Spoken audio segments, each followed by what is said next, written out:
Aloha and good morning, everyone. It is Tuesday, July 14, 2026, and the time is 9:07 a.m. Will the Committee on Budget please come to order? Welcome to the committee members who are present in the chamber today. We have Committee Vice Chair Nishimoto, Councilmember Kia'aina, Councilmember Talba, and Council Chair Waters. We'd like to also welcome Councilmember Tupola. I'd like to excuse Councilmember Cordero at this time. She is on her way. Although remote oral testimony is being permitted, this is a regular in-person meeting and not a remote meeting by interactive conference technology under HRS Section 92-3.7. Therefore, the meeting will continue notwithstanding loss of audiovisual communication with remote testifiers or loss of the public broadcast of the meeting. Members of the public are allowed to provide oral testimony on all items on the agenda in two ways: in person in the council chamber and remotely via video conference or phone. Remote and in-person oral testimony will be allowed when each agenda item is taken up. Before testifying, each person shall state their name. Each speaker may not have anyone else read their statement and is limited to a 1-minute presentation on each item. As both English and Hawaiian are official languages of the state of Hawaii, pursuant to Article 15, Section 4 of the Hawaii State Constitution and Section 1-13 of the Hawaii Revised Statutes, members of the public may testify in either language. For oral testimonies offered in Olelo, Hawaii, additional time as may be necessary will be allowed for the testifier to provide an English translation of their testimony. All persons who have registered to testify in person will be called upon first. When your name is called, please come up to the testifier podium. Persons who have not registered will be given an opportunity to testify following the registered testifiers. After in-person testimony has concluded, I will proceed to remote testimony via video conference or phone. When I call your name, please monitor your screen and follow the prompt to unmute. For those who are joining us by telephone only, please press *9 if you wish to testify, and I will identify you by the last 3 digits of your phone number. When your number is called, please listen for the prompt to unmute and press *6. Some friendly reminders and tips: video conference from a quiet location if possible. If you are also watching the proceedings on Olelo, please mute your television at the time you are called to testify. When the timer on screen reaches 0, please conclude your remarks promptly. Written testimonies, including the testifier's address, email address, and phone number, will be available to the public as described on the posted agenda. As a courtesy, please turn off or silence all cell phones for the duration of this meeting. Members, item number 7, Bill 40, 2026, CD1 on page 5 of the agenda has been canceled and will not be considered today. I'd like to also welcome, joining us in the chamber today, Councilmember Cordero. Moving on to agenda item number 1 for action, Resolution 26-154. This resolution confirms the appointment of Shannon Smith to the Board of Review 1 for real property tax appeals of the City and County of Honolulu for a term to expire on June 30, 2029. Members, please note that we distributed a hand-carried proposed CD1 identified as OCS 2026-0446/7/13/2026 at 10:45 a.m., which makes the following amendments. Go ahead, reading. Item A amends the title of the resolution to read as follows: confirming the appointment of Shannon Smith to serve on the Board of Review 2 for real property tax appeals of the City and County of Honolulu. Amends references to Board of Review 1 to Board of Review 2 throughout the resolution. In the fourth whereas clause, identifies the existing reference letter dated June 23, 2026 as Mayor's Message 87, 2026, and as a reference to the letter dated July 9, 2026, identified as Mayor's Message 94, 2026. And D, makes miscellaneous technical and non-substantive amendments. I'd like to welcome, joining us in the chamber today, Councilmember Dos Santos Tam. Before we call up the administration, we will proceed first with in-person oral testimony in the council chamber. Clerks, do we have any in-person testifiers for this item? Chair, there are none. Thank you. Proceeding now with remote testimony. Clerks, do we have any remote testifiers for this item? Chair, there are none. Thank you. I'd like to welcome, let's see if we have with us, joining us in the chamber today, we have the appointee Shannon Smith. Ms. Smith, if you would just like to come and introduce yourself.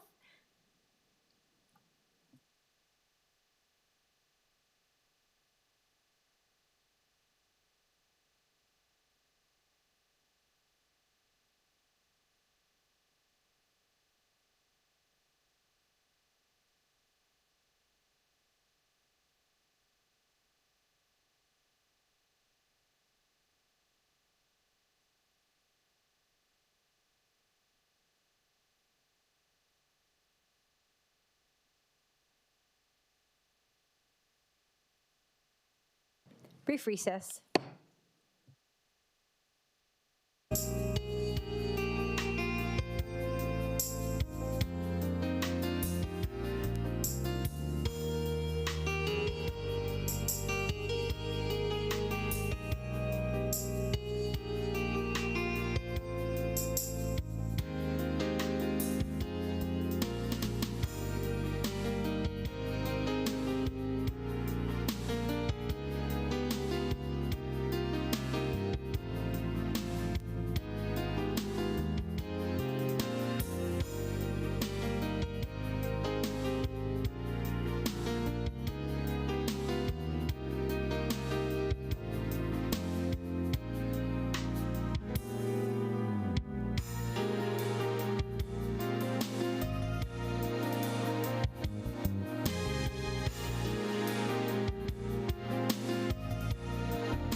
Thank you, members. At 9:17, we call the Committee on Budget back to order. Again, I'd like to welcome with us to the chamber Ms. Shannon Smith, our appointee. Thank you. My name is Shannon Smith. I've moved to Honolulu in 1993, became a licensed realtor in 1998, and have been exclusively full-time selling residential real estate since 2003. So I'm very excited to try to better understand some of the way the process works. And I also sat on a professional standards committee, so I understand the necessity of looking at specific documents in front of you and making a judgment based on the facts that's presented to you during that, during that process. So if anybody has questions. Thank you, Ms. Smith. Members, any questions for the appointee? We'll start with Councilmember Kia Aina. Thank you.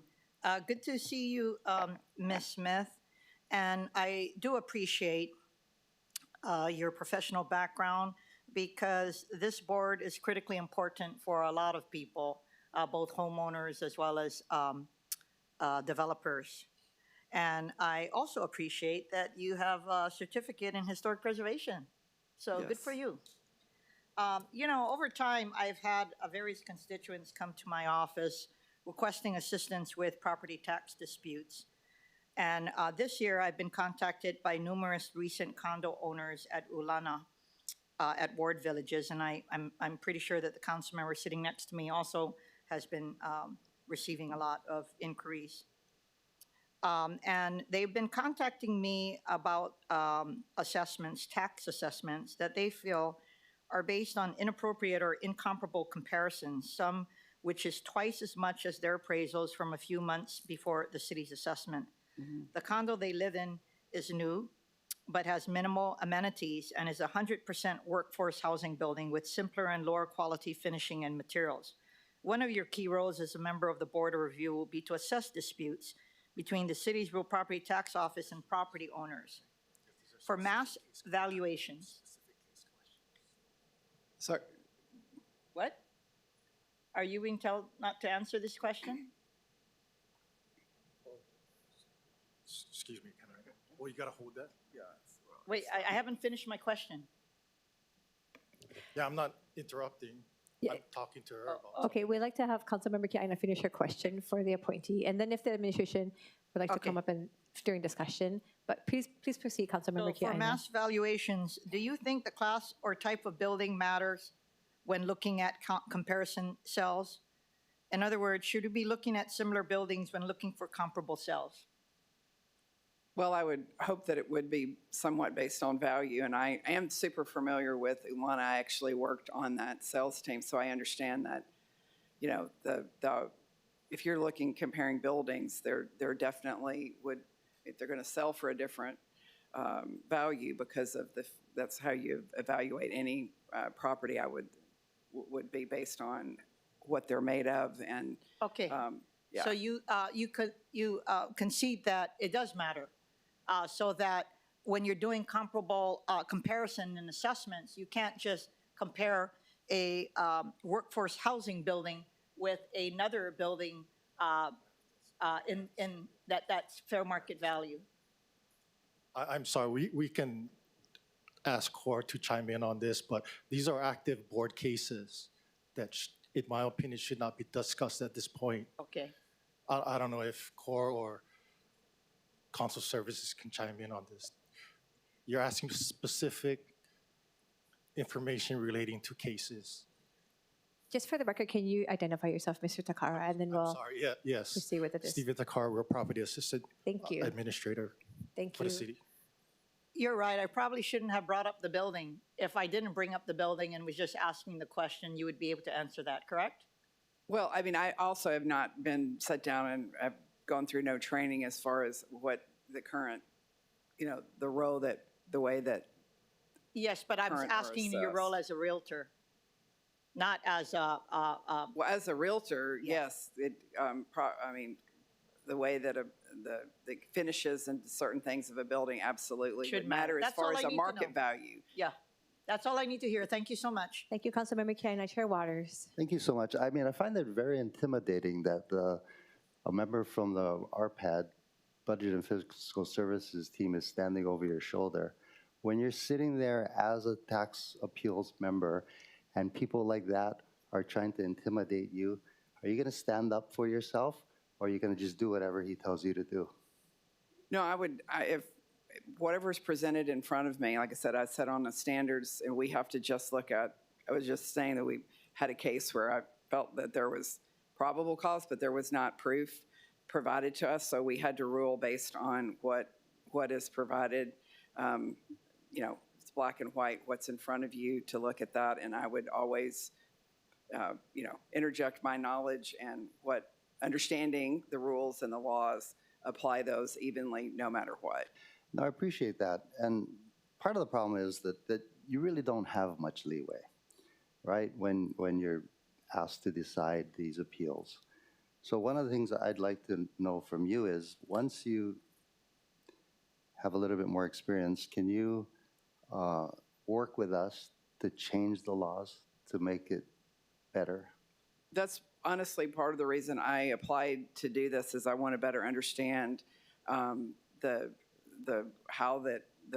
assessments are even done, and because I see some in my building where units that have no view are valued at one that is significantly better position in the building, and just trying to understand what the rationale is behind some of the valuations. I know it's a tough job because there's so much to consider, but I'm curious about how that it works, and to try to see that if there's a way that we can make it better for everyone and make it evenly and fair for all for our homeowners. Appreciate that very much. Thank you, Chair. Thank you, Chair Waters. Any further questions for the appointee? Okay. Seeing no further questions, members, thank you so much, Ms. Smith. Members, we are in discussion. Seeing no further discussion, the Chair recommends that Resolution 26-154 be amended to the hand-carry proposed CD1 identified as OCS 2026-0446/7/13/2026 at 10:45 a.m. Any further discussion, any objections or reservations? Hearing none, the resolution is amended to a CD1. The Chair then recommends that Resolution 26-154 CD1 be reported out for adoption. Any discussion, any objections or reservations? Hearing none, so ordered. Thank you very much, Ms. Smith.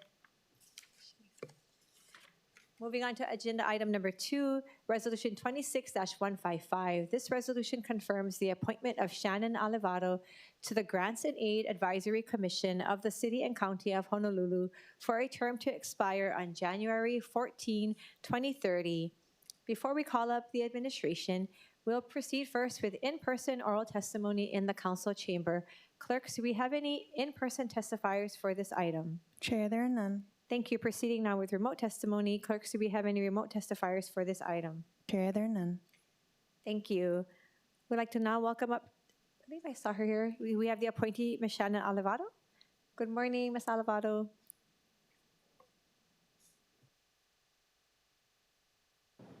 Good morning, Chair, Vice Chair, members of the Council. Shannon Olivado, thank you so much for this opportunity, to the Mayor's Office and for the Council's consideration. I'm Shannon Olivado. I do government relations in the daytime, and I'm also a very active community member where I live in Waimanalo. Just honored to be considered for this position. I know how important the GIA Advisory Commission is, and I just would love to have the opportunity to hear from the nonprofit organizations that have high interest in being considered for these grants. As we know, the community has been facing a lot of difficult times, not only locally, but on the federal level as well. And if anyone has been looking at how the nonprofits have been reaching for other opportunities, the Honolulu council has provided them a very prime opportunity to be considered for extra funding. They're in desperate need right now. I know many of you have been following the Kona low storms. We just saw a headline this morning about how the requests are coming in. So the importance of this commission is felt by everyone in the community, and I would love an opportunity to just take a harder look at the applications. Thank you so much, Ms. Alivado. Members, questions for the appointee, Councilmember Tupola. Aloha and good morning. Thank you for being here. So thank you for your reference to the need for a lot of these GIAs. Specifically in the city and county, we have like a rubric. So it's a little different than the state side. So there's scoring, there's a lot of different things that happen that I feel like are transparent, but every now and then there are mistakes that are made. I will say that. You know, there was a mistake made where there was a nonprofit in my community that honestly was scored incorrectly, and later they tried to rectify it. But how do you think your role on the Grants and Aid Commission, as far as your background and your involvement in the community, can help with issues like that? Thank you, Councilmember. I think my role is really to just take a hard look at the applications. In talking to past members, the application process is very timely and consuming. It's going to be upon the members of the commission to look at each and every application, understand their need, and look at what the overall need in the community is and score them at that time. The resources online, I've been taking a look at the online education.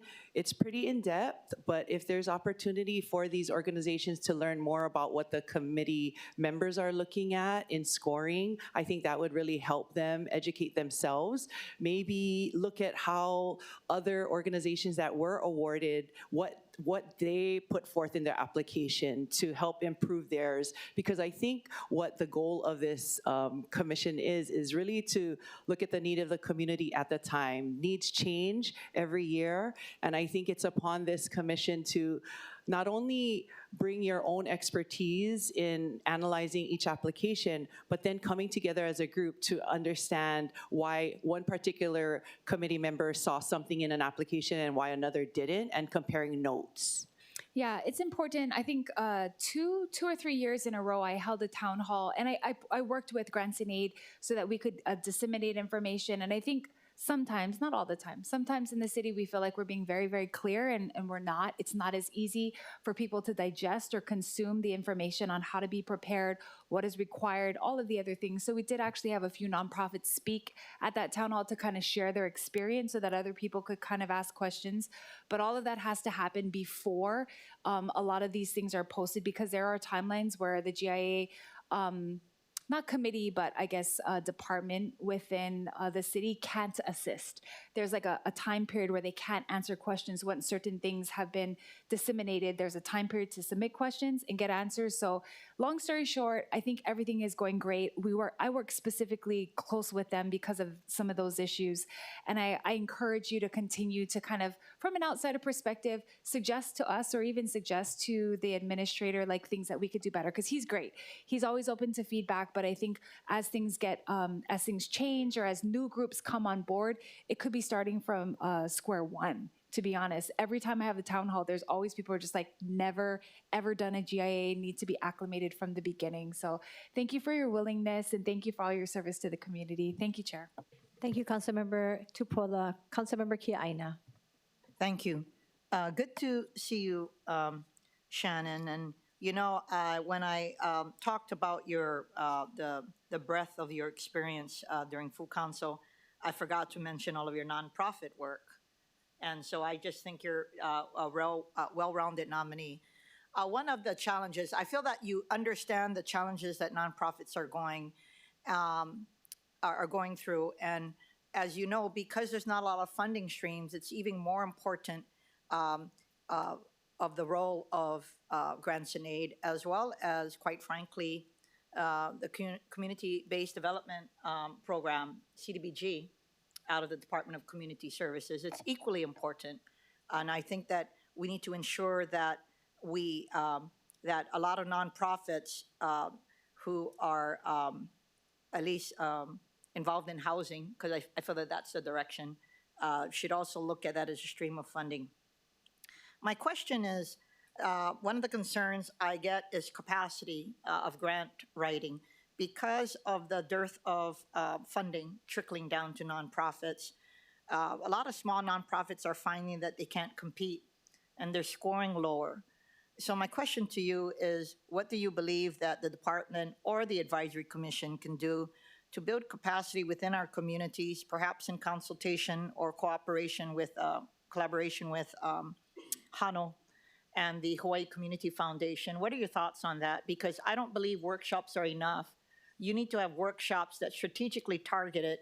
The ability for long time, by the way, long time, not just small nonprofits, long time nonprofits who are finding that they're scoring low, they're not making the cut. What can we do for, to make it better for them?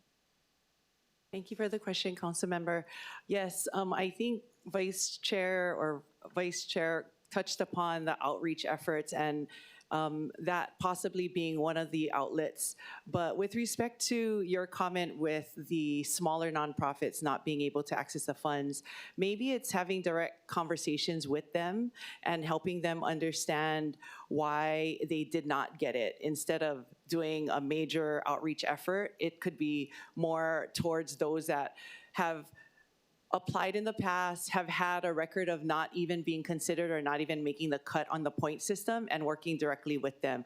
I'm not privy to the capacity of the committee members and whether or not we have the ability to go out and talk directly with these applicants, but I'd be willing to have a conversation with the other committee members and see if we can have working groups maybe to identify those smaller nonprofits and target them directly. Perhaps. Okay, well, I guess I'm looking at more systemic changes. So maybe not the committee, but the Department of Community Services themselves to strengthen their ties, because the same problems that we have for GIA, we have for CDBG, where we're about capacity. That's all. I'm just making a comment that I feel that needs to be attended to just as well as them learning what they did wrong in the last. Sometimes if you are not strong in grant writing, then it's cyclical. So our job is to help build the capacity within them to be able to know how to improve their chances. Anyway, thank you so much, and you're a wonderful choice. Thank you so much, Councilmember. Thank you, Councilmember Kia Aina. Members, any further questions for the appointee? Seeing. Thank you so much, and we appreciate you using your time, your extra spare time to volunteer for this capacity. We appreciate all that you do, Shannon. Seeing no further questions, members, we are in discussion. Okay. Seeing no further discussion, the chair recommends that Resolution 26-155 be reported out for adoption. Any discussion, any objections, or reservations? Hearing none, so ordered. Moving on to agenda item number 3, Bill 29, 2026. This bill relates to real property taxation.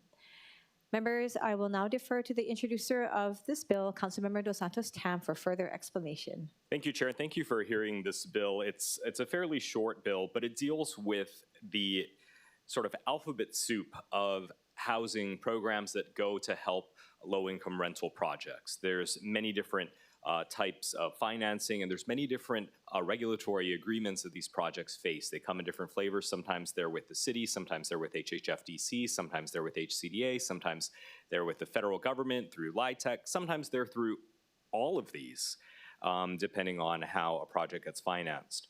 With respect to these projects, they can avail themselves of a property tax exemption on the city side, but the current language is very, very specific with regard to what needs to be submitted on or before September 30th. It must be a document from the agency regulating the housing project, blah, blah, blah, blah, blah.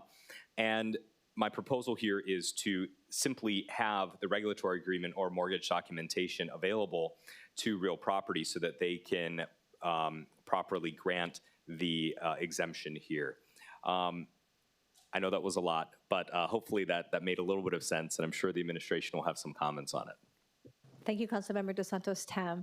Members, before we call up the administration, we'll proceed first with in-person oral testimony in the council chamber. Clerks, do we have any in-person testifiers for this item? Chair, there are none. Thank you. Proceeding on with remote testimony. Clerks, do we have any remote testifiers for this item? Chair, there are none. Thank you. With us today from the administration, we have from the Department of Budget and Fiscal Services, Director Andy Kawano. Budget Chair Okimoto, Vice Chair Nishimoto, Chair Waters, Honorable Council Members, Andy Kawano, Director of Budget and Fiscal Services. I would like to thank Councilmember Dos Santos Tam for explaining the issue with regard to the various programs that are available from different agencies for rent relief for lower income renters. This program under ROH Chapter 10-17, Chapter 8-10.17 and 8-10.18 is a very generous program. For this program, you define what the project is, and with regard to project for rental units, and with regard to those rental units, only 20% of the rental units have to be tenanted by renters that are at 80% AMI or lower. It's not 80% AMI with regard to rent, but with regard to income. This bill, which BFS strongly opposes, as the council member mentioned, would allow a mortgage document to demonstrate that the tenant qualifies, and there are enough tenants that qualify in the project to be able to benefit from the exemption that would go to the landowner. The exemption is 100%. So 20% of the units are of lower income as defined. The entire project will be exempt from taxes. So it's very generous already. We don't know how a mortgage document will ensure that the project will function as required by the government agency, in this case, the city, to provide rentals to lower income tenants. We also are not sure how a mortgage document would ensure that at least 20% of the tenants are earning no more than 80% of the area median income, or AMI. So, with that, we're really concerned about the potential impact of the program. Our real property assessment team shared some data. They said that if we include mortgage documents, essentially there could be 2,000 more projects on this island that could qualify under the program. And if you look at the top end, that would reduce our tax revenues by about $40 million, which is significant in a time when we have constrained budgets and we're gonna have to fund collective bargaining increases for salaries and fringes that'll roll into the 4-year period started fiscal year 2026. So we don't believe that this is good legislation and strongly oppose it. We'll take questions. Thank you, Director Kawano. Members, questions for the Director, Councilmember Tupola. Hi, aloha, Director, good morning. So prior to this suggestion of the mortgage document, it just says a copy of the regulatory agreement. Can you just define for me what that is? What is the regulatory agreement right now, and how is that kind of more sound than the mortgage document? Thank you. I'll give you the high-level review. So it's an agreement between a city agency, it could be DCS, it could be DPP, and the landowner, whereby the landowner agrees to carry out a city function with regard to providing rental units for lower-income tenants. And they commit in a document that of the units that make up the project, and the project is also defined in the document as well, of the units defined in the project or included in a project, 20% of the units will be for those tenants at 80% AMI or lower. So there's an agreement, and there's also agreement that, the city will validate from time to time that the owner is in compliance. So that's my high-level overview. If you want details, we have our administrator here. They can give you details, but it's a 15-year document, so there's a commitment for 15 years to do that. And annually, the property manager / owner will send rent roll information so that our RPAD department can cross-check and validate that they're in compliance. Yeah, and I think HUD does this as well. I mean, on the federal level, they actually do checks. They run checks on the properties that have been utilizing federal funds just to make sure that the AMI is still being properly upheld. So I'm guessing it's similar, right, what we're doing on our side. I guess my question would be, because this sounds very specific, how would because it says or mortgage documentation, what would that equal? Like, that would be the owner just sending you the mortgage document as opposed to having the signed agreement? Based on our reading of the proposed ordinance, that's what we believe, that the mortgage document would be able to replace the regulatory agreement. And, if that happens, you open the door to more projects who could qualify. There's inequity because we have nearly 300 projects already that are operating under regulatory agreements, and they're benefiting from this very generous program. So to open it up, so to speak, and let someone send in a financing agreement to vouch that they are in compliance just doesn't do it for us. So we need to understand how that works out. Yeah, and I'm guessing if it's a mortgage document, it's not going to have all the specificity of all of the AMIs and the unit numbers, et cetera. Am I correct on that? It sounded like the other one was more specific. Yeah, and absolutely. And we've had situations where a project goes out of compliance because the property owner runs it so tight. So they have only exactly 20% of the units that are deemed for low-income renters. And from time to time, so sometimes the projects are part of multiple projects.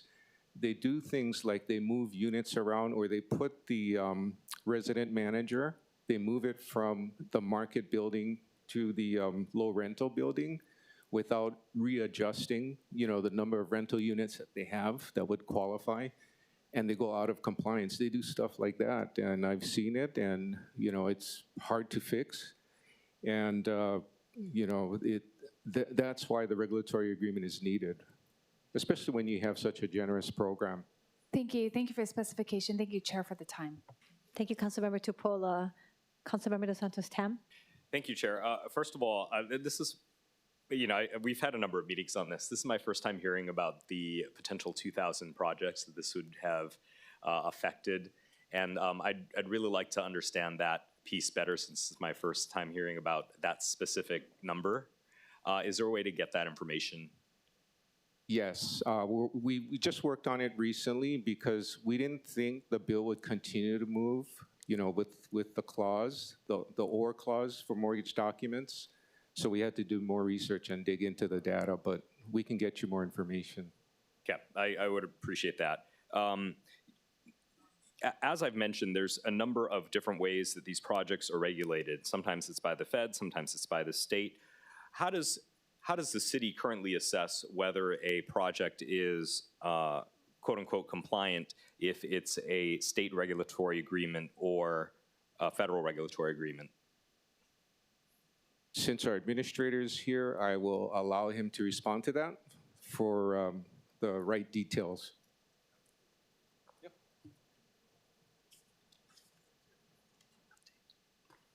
Yes, good morning, Budget Chair, Vice Chair, Stephen Takard, Real Property Assessment Administrator.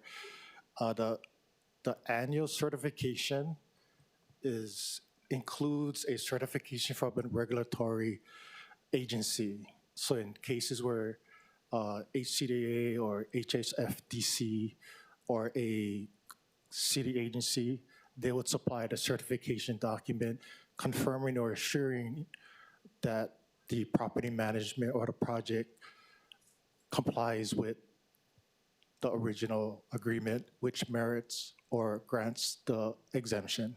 So in that case, we're sort of taking the state and feds at their word, and to the extent that they do their own checks and compliance. Correct. Okay. Because that's what the agreement states. Got it. And then within the city, it was mentioned that these regulatory agreements with the city are either with DCS or DPP. I can't imagine there's another agency. BFS also It's is also with included, BFS. Yes, yes. So for those projects where there's a city regulatory agreement, how does the city go about verifying compliance right now under all the terms of the regulatory agreement? I'm not sure the mechanics of each agency, but they supply us a list or certifications along with the actual applications from the claimant that they're in compliance. So we also ask for rent rolls as well that we double check. And you actually double check those? I'm sorry? And we actually double check those in a robust way? Yes. So it's maybe a triple check at that point. So would we be able to continue doing that if we had the initial regulatory agreement, but then on an ongoing basis, the mortgage documentation with the rent rolls? Yeah, I guess that's part of maybe director's question. If I can ask it in a different way, how would the mortgage documents serve as basically a government agency and to assure that the 20% of the tenants are at 80% AMI? I think the challenge here is under the current process, a building goes through, say, the HCDA process. HCDA says, here's our agreement. They file it with the Bureau of Conveyances, and I suppose the developer then turns it into you. And right now, they simply just go and send a letter to HCDA and say, well, are we good? And they send a letter by September 30th, and you guys say, okay, well, we get this letter, and you guys get your property tax exemption. And it seems like there's a lot of paperwork here when there's already some other government agency like HCDA, HHFDC, et cetera, already verifying compliance. And for the real property side, what I'd like to do is make it as sort of easy as possible here, rather than creating multiple levels of paperwork. And so I think based on the comments today, maybe we need to continue working on this to really resolve. This has come up for a few of the HCDA regulated buildings, and I really want to drill in on that. I understand that there might be 2,000 projects island-wide where this might be an issue or cause a problem, but HCDA has a very specific regulatory structure, and I don't think we need to be reinventing the wheel there. Similarly with HHFDC, and so perhaps we can continue working on this based on the comments today. If I understand the comment or the intent of the bill, it's actually replacing the government agency. So the mortgage document would serve as the government agency.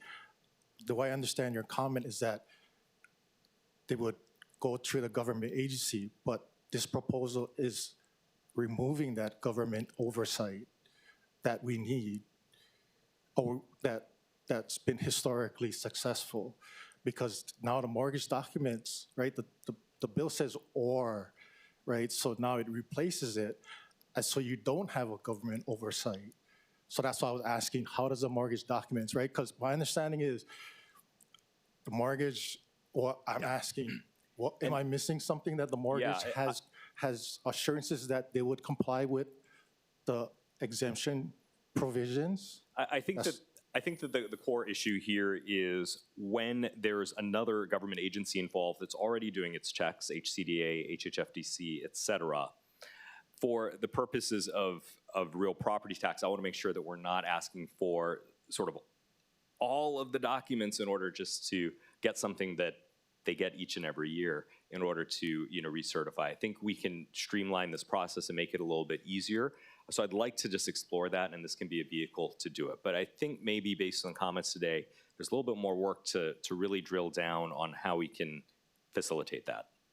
Yeah, I think we're not on the same page because the proposal takes away that oversight. So you're going to have projects that have nothing to do with government oversight, just the mortgage documents. If I'm understanding the Thank comment you. correctly. Thank you, Administrator Takara. Thank you, Councilmember Dos Santos Tam. Members, any further questions for the administration? Okay. Seeing no further questions, members, we are in discussion. Okay, hearing the discussion and the testimony and input from the administration, I first of all want to just thank Councilmember Dos Santos Tam. I understand, I appreciate the intent behind the measure as it relates to what we can do to, like you said, streamline exemptions for the low-income rental housing and tenants who are affected by that. Hearing this new information from the administration, and I encourage the administration to kind of take what we do seriously. I've heard more than once that you didn't anticipate it going further until it's here. So I heard Councilmember Dos Santos Tam say that in meetings you guys have had new information has come since then. So I just encourage administration to really, when you see us doing things, not to wait till the 11th hour, or at this time we're catching it, in this first committee hearing, but really continue to work with us. We're willing to work with you guys. And so hearing the discussion and knowing that there is some new information that kind of came about, I want to allow the time to discuss between administration, Councilmember Dos Santos Tam, as well as us. So at this time, the chair recommends that action on Bill 29, 2026 be postponed to a date and time to be determined by the chair. Any further discussion? Any objections or reservations? Hearing none, so ordered. Thank you. Members, moving on to agenda item number 4, Bill 33, 2026, CD1. This bill relates to funds. Members, we have posted to the agenda a proposed CD2 OCS 0422-7/7/2026 at 1:16 p.m. submitted by myself. For your information, the amendments are listed on the agenda. Members, I will now defer to the introducer of the bill, Councilmember Tupola, for further explanation. Thank you, Chair. This is in regards to Parks Maintenance and Recreation Services Revolving Fund. We've discussed it in my committee. It's definitely for us to be able to hold over contracts outside of the fiscal cycle, which will help all of our parks. However, today I'm going to ask that we postpone action until August. I have a few more edits, but once it's done in this committee, it is going to go for third reading, so we're hoping that it can be the best version possible. This is something new that we're doing, and we're hoping that this will be set so that we can actually increase the amount of services and funds that are available to maintain our parks. Thank you, Chair. Thank you, Councilmember Tupola. Okay. Before we call up the administration, we'll proceed first with in-person oral testimony in the council chamber. Clerks, do we have any in-person testifiers for this item? Chair, there are none. Thank you. Proceeding now with remote testimony. Clerks, do we have any remote testifiers for this item? Chair, there are none. Thank you. Joining us in the chamber today, we have from the Department of Parks and Recreation, Director Laura Thielen. Good morning, Director Thielen. Good morning, Chair. Good morning, committee members. Laura Thielen on behalf of the Department of Parks and Recreation. I think we began this conversation about 2 years ago with the Parks Committee Chair, and it's been a long road. We support the CD1 version. We support the amendments proposed in the CD2 version, and we will continue to work with Councilmember Tupola on any additional amendments. Unlike a lot of other departments, the Department of Parks and Recreation does not have a special fund. And what that means is when funds are allocated to the Park Department, they will lapse at the end of a fiscal year. And it cannot receive dedicated funds that would be holdover to a future fiscal year. It also cannot obtain any fees or revenues from any things like entry fees. Those would go to the general fund. And so these special funds created would allow the department for both the parks maintenance and recreation services, as well as the botanical gardens and community gardens and community forestry type of projects, to be able to have funds dedicated to it that would hold over into a fiscal year. The intent is not to increase a fund balance. The intent is to spend the funds. And so the monies would then be going out on a regular cycle. But as you folks know, oftentimes procurement or other things may delay something. A project may be delayed due to historic review or other things that may take a little bit longer than anticipated. So I'd be happy to answer any questions. if the members like. I didn't want to bore the people that have been on the Parks Committee and have been part of the larger discussion, but I know we have other members that have not been part of that committee. Thank you, Director Thielen. Members, questions for the director? Thank you. Seeing no further questions, members, we are in discussion. Okay, seeing no further discussion,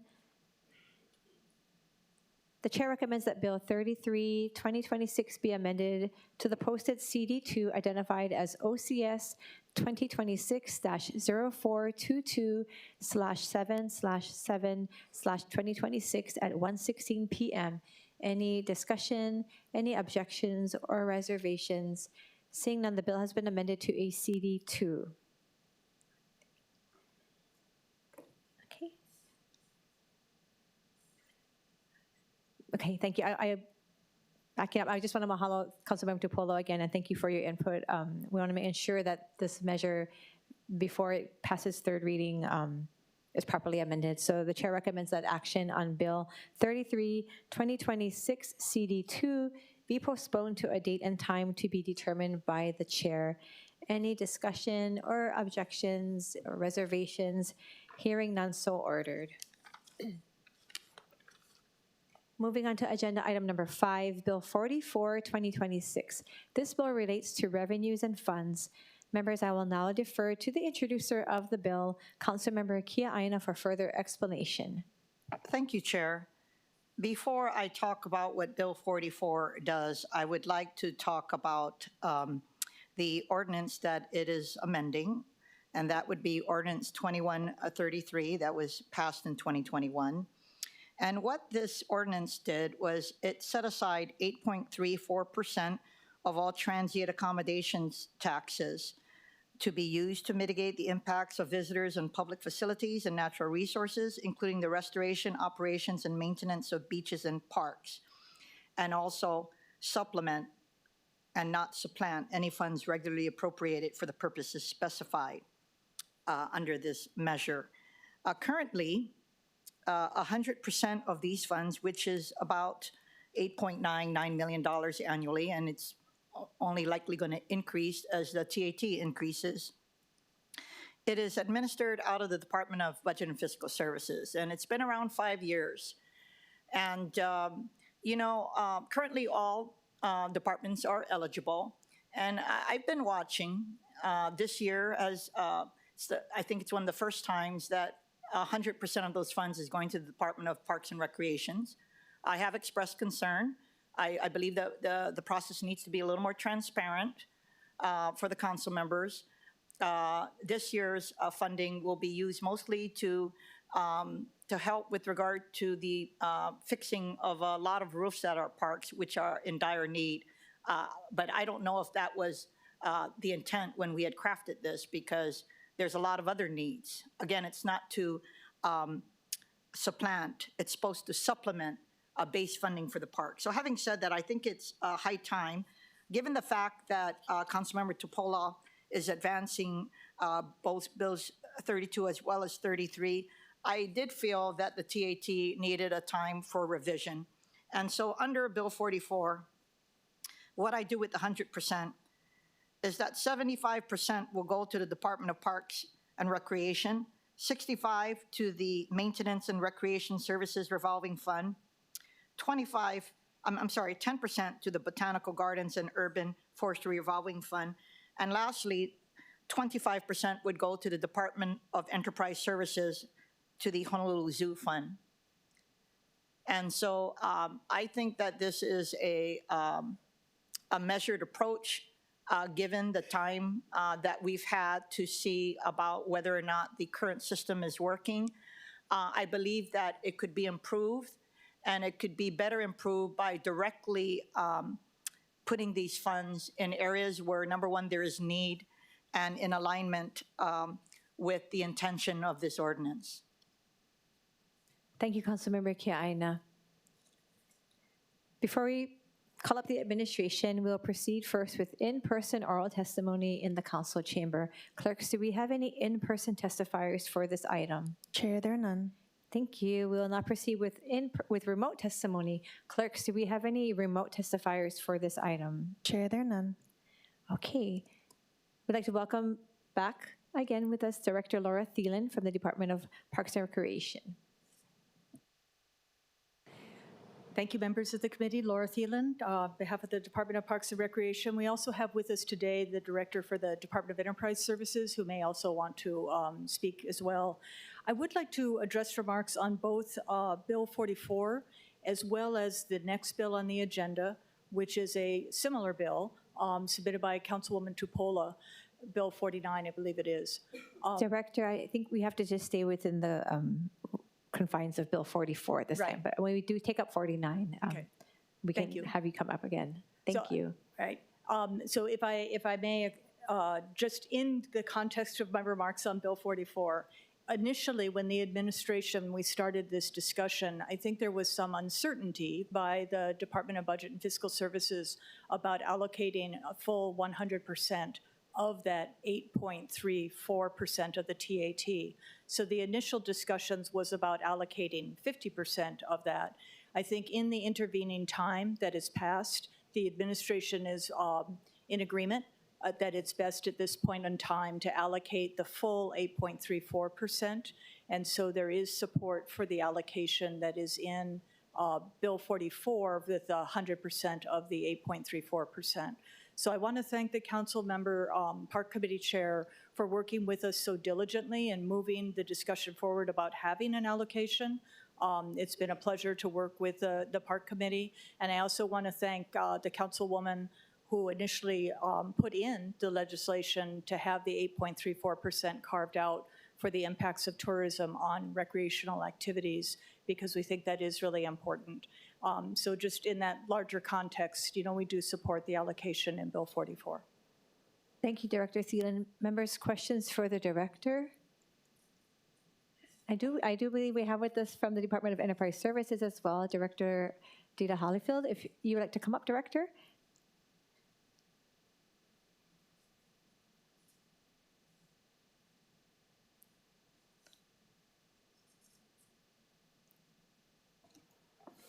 Good morning, Dita Hollyfield, Director of Enterprise Services. Good morning, Chair Okimoto and Vice Chair Nishimoto, Chair Waters. Good to see you this morning. Thank you so much, Councilmember Kiaina, for this wonderful opportunity. Couple things I just wanted to share briefly this morning, and that is we got some of the latest comp numbers from the tourism side. We are up over 4,000 visitors this last year, which is going to be, you know, there's always going to be mitigating circumstances in which we are having to take care of our facilities. I wanted to also thank Esther for thinking of us in this particular piece. I wanted to introduce, if I could, Chair, if I could introduce our brand new zoo director. His name is John Barry, and he comes from the Washington, D.C. Zoo. He then went to run the federal government, and then he became the ambassador of Australia, and now he is the new director of the Honolulu Zoo. And I just wanted to take a few minutes since we're talking about all the elevation opportunities. Director Barry. Thank you, Madam Chair, Chair Okimoto. Chairman Waters, it's an honor to be with you today. And Chairman Toba, look forward to working with you and your committee. I love your shirt. and of course, Councilmember Kiaina. It's just a great honor to be with you. I'm very happy to report 1 month in that we have got a phenomenal staff at the zoo whose passion for wildlife is second to none. And with that passion, I think we've got it within our reach, with your help and with the mayors, to not only make us the #1 tourist destination in Honolulu, but I believe also the best zoo in the world. And so it's a great honor to be with you, and happy to answer any questions that the committee would have. Thank you, Director Barry. Members, do we have any questions for our Department of Enterprise Services or our zoo director? Councilmember Kiaina. Thank you. Thank you, Director Barry. You know, before I ask my question, I need to let you know, and I know we know each other, but I would like to say this publicly and profoundly. You have had a various roles, stellar background at the federal government, but I personally wanted to thank you in your role as the Assistant Secretary for Policy Management and Budget at the U.S. Department of the Interior under the Clinton administration, where you oversaw the federal Native Hawaiian relationship. And I do want to brag to my colleagues that in concert with the Justice Department, and after the apology resolution, it was Director Barry in his former position where he and the Justice Department issued from Mauka to Makai, the river of justice must flow freely, a report on the reconciliation process between the federal government and Native Hawaiians. And the reason this report was important, although reconciliation is still continuing, is that for the first time in history, the U.S. government is on record as supporting self-determination for Native Hawaiians within federal law. So I just wanted to thank you. And I know now that you're back in Hawaii, we are going to get the Hawaiian community together to properly thank you. Now, turning back to the zoo. So you've been there over a month and you've made a few observations, but I wanted to talk specifically about the upgrades that you envision the zoo, that we need for the zoo's current exhibits and animal inventory. Thank you, Councilmember. You know, the zoo is a city within a city, if you will. Every day, not only do we have keiki and educators on site, we also have to deal with security and sewage and electricity. And as you also are well aware, it is one of the older zoos in the world. And so that brings both benefits and challenges. And the infrastructure definitely faces challenges. Since I've only been there 1 month, but the power has gone out twice. And thank goodness for the support of my colleagues in the administration. They've been helping us mightily. And the goal first is to catch up on sort of deferred maintenance. But the real vision is to, in my opinion, I would say about 1/3 of the zoo is underutilized or underperforming in terms of what it should be doing to make the next generation of conservationists through awe and inspiration of our exhibits and our ambassadorial animals. And I think why I'm so excited by not only this legislation, but also the amazing support that exists throughout the community. I believe that we're going to be able to take all of these exhibits to a whole new level.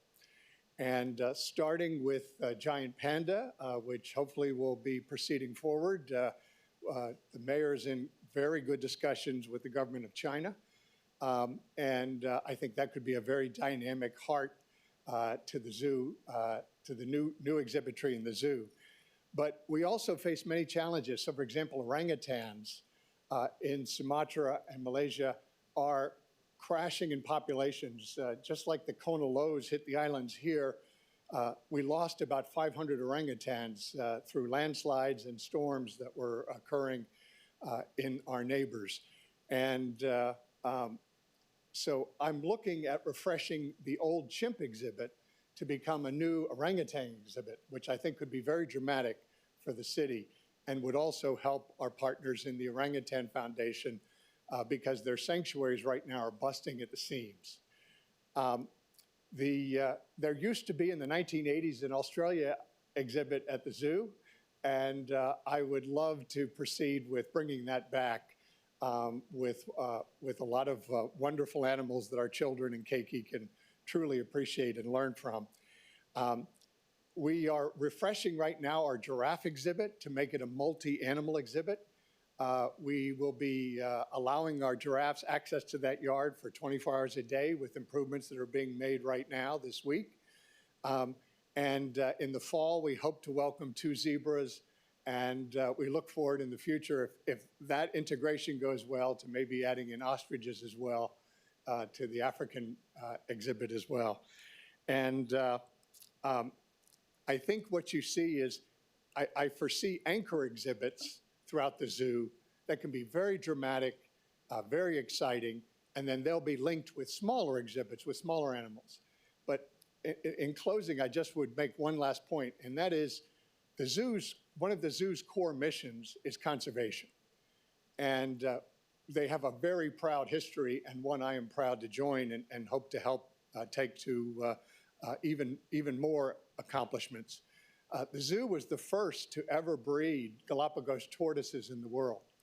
And thank goodness they did, because that species might be extinct had they not. And their work, our ancestors' work in previous generations, allowed Galapagos tortoises to be bred up and brought back to Galapagos. And the population there is holding very steady. And our oldest resident in the zoo is Jaws, who came to the zoo. We were uncertain of his age, but was already of mature age when he arrived at the zoo in 1929, and still going strong today. So it's a great example. But we've been involved also in conserving Hawaii's snails, the precious snails, and are now involved with many partners, including the DLNR and the director and the U.S. Fish and Wildlife Service. In what is happening on Kauai is that there are a number of birds that are facing severe challenges. And the aniani owl is the smallest of all Hawaii's honey creepers. It's about the size of your thumb and only weighs 10 grams. But the mosquito populations have finally gotten to the mountaintops in Kauai, and they're having decimating results. And it is rare where a zoo is asked to bring in, if you will, an ARC population that in case of an extinction in the wild, over time, when we're able to fix those problems that are happening in the wild, we'll be able to reintroduce these animals. And that process is underway now. And it's exciting.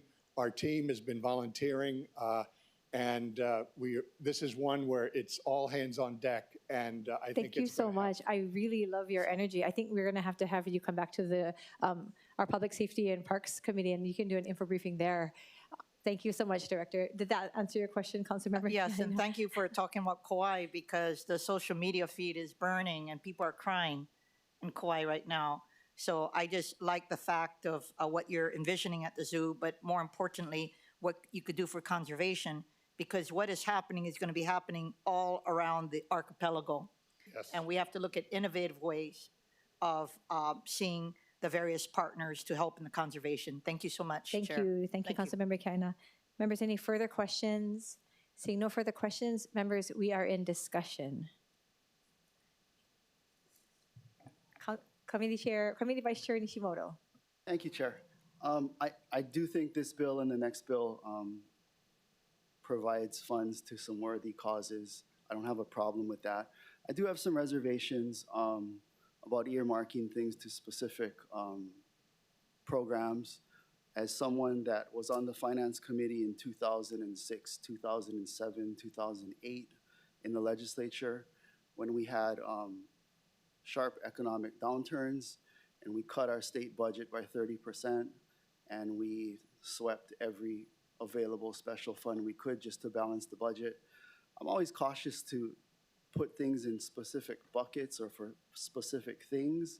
It gives us less flexibility in the future in case we have another downturn like we did in the mid-2000s. For those reasons, I'll be voting with reservations on this one and the next one. Okay, thank you, Vice Chair Nishimoto. Members, any further discussion? Okay. Seeing no further discussion, the chair recommends that Bill 44, 2026 be reported out for passage on second reading and scheduling of a public hearing. Any further discussion? Noting the reservations of Committee Vice Chair Nishimoto, any objections or further reservations? Dr. Duwell call? Okay, hearing none, so ordered. Moving on to agenda item number 6, Bill 49, 2026. This bill relates to revenues and funds Members, I will now defer to the co-introducer of the bill, Councilmember Tupola, for further explanation. Thank you, Chair, and thank you for introducing this with me. So in this bill, half of it is for the parks and half of it is actually for the general fund. And so this is something that we discussed with the administration, and this was their position. But I do think that perhaps they've come around and now they're okay with maybe the full 8% going to parks, which is fine. And I think obviously dividing it into our maintenance, into the botanical funds, and with Councilmember Kara's version into the zoo fund is fine as well. I think that Director Thielen ultimately is the decider of what is the best use of the funds that go towards the parks. And again, it's only the 8% of the TAT, so it's not the full amount, but I'm fine with either version. I mean, obviously I want all of our parks to succeed. I think that the funds going towards it indefinitely, like all of it in totality is up to you. I do think that the administration is probably going to be fine with either, and then whatever happens, and if it gets consolidated or if maybe the best versions get put together, it's also fine with me. But thank you, Chair. Thank you so much, Councilmember Tupola. Do we have video? Okay. Okay, before we call up the administration, we will proceed first with in-person oral testimony in the council chamber. Clerks, do we have any in-person testifiers for this item? Chair, there are none. Thank you. Proceeding now with remote testimony. Clerks, do we have any remote testifiers for this item? Chair, there are none. Thank you. We'd like to welcome back with us from the Department of Parks and Recreation, Director Laura Thielen. Thank you, council members. Laura Thielen, Department of Parks and Recreation. I won't repeat the items I said before, but just a comment on the concerns that were expressed. The bulk of the time, the economy is fine. What happens is if you dedicate the funds, which these bills propose to do, it allows the departments to plan for the expenditures in advance. If the departments have to come up annually to ask for a portion of these funds, we do not find out until June whether that is going into the budget starting July. And that really doesn't give the departments an opportunity to plan. So by dedicating the funds, we can plan in advance for doing long-range planning, implementing that long-range planning. So for example, Ho'omaluhia, which has approaching 800,000 visitors a year, just one of the botanical gardens, has just completed a long-range master plan that was done with the use of the TAT funds, which is fantastic because they never had the ability to do that in the past. And so now we're going to be working on the implementation of that plan. By having the dedicated revenues, we can start to progress, work with budget and fiscal services, match that with CIP, start to implement the different things to be able to serve our visitors and our local residents that go to these places. And that's just a really important opportunity that we don't want to miss out on. So thank you very much for your support. Thank you, Director Thielen. Members, questions for the Director, Councilmember Dos Santos Tam. Thank you, Chair. I have a specific question about, in Bill 49, it proposes 50% of the revenues must be deposited into a special account in the general fund to be appropriately named by the BFS Director. We currently have a Parks and Playgrounds Fund, which I understand is sort of the contributions from developers. How does this all fit in with what's being proposed here? I don't like the idea of having multiple funds that are doing kind of similar things, and that's more work for you guys to keep track of as well. Thank you for the question. So the Parks and Playgrounds Fund is related to another ordinance which requires developers to either make a park contribution either by dedicating land for the park or in lieu of land dedicating revenue. And so that revenue is kept in an account and restricted under the ordinance for use to improve a park near the development. So it's a very restrictive fund, and it's been interpreted to mean that it can only go to capital improvements.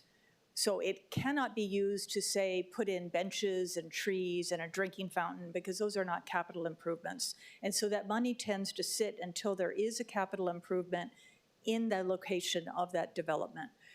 That is what is delaying a lot of the funds to go out.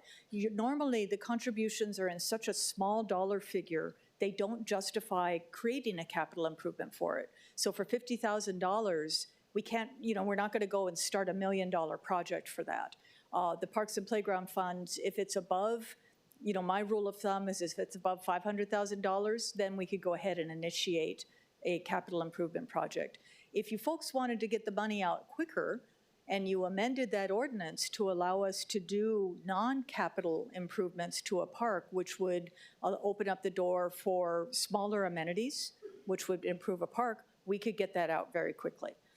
These special funds are going to be something different. They are large amounts that can go for a variety of purposes that is listed in the funds. So it can go for recreational programs, education programs, long-range planning, minor improvements, major improvements.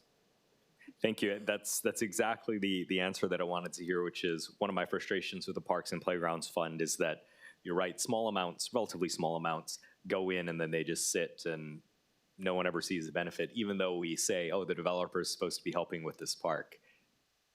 We'd be happy to work with your office on some amendments to the ordinance if you wanted to consider it that would allow a more expeditious expenditure and park improvements to go in place faster. Okay, thank you. Thank you, Councilmember Dos Santos Tam. Councilmember Cordero. Thank you, Chair Okimoto. Hi, Dr. Thielen. Thank you very much for explaining a bit as to why a lot of the funds will then go underutilized, waiting for capital improvement projects and other types of restrictions through funds. Are there other types of restrictions that occur? And I do appreciate the recommendation and the solution so that we can get further funding out, but are there any other types of restrictions that then causes lapse funding? Because we did have a pretty big discussion with how much funding's lapsed over in your department. So on the Parks and Playgrounds money does not lapse because that was dedicated for a specific purpose. So that will hold over, and that's why you see it year after year in the budget item. The funds that we have we've really reduced the lapsing in our department when we shifted over towards using master agreements, and that has allowed us to work much more expeditiously on getting funds out. It's mostly the lapsing funds that you will see from the Department of Parks and Recreation may be on salaries. And I'd like to say that we've also significantly reduced our vacancy rate. We went from about a 24% vacancy, we are now at 17%. Through our hiring expeditiously. So we have hired nearly filled 200 positions over this last year. But lapsing funds for our department tends to be mainly in the salary.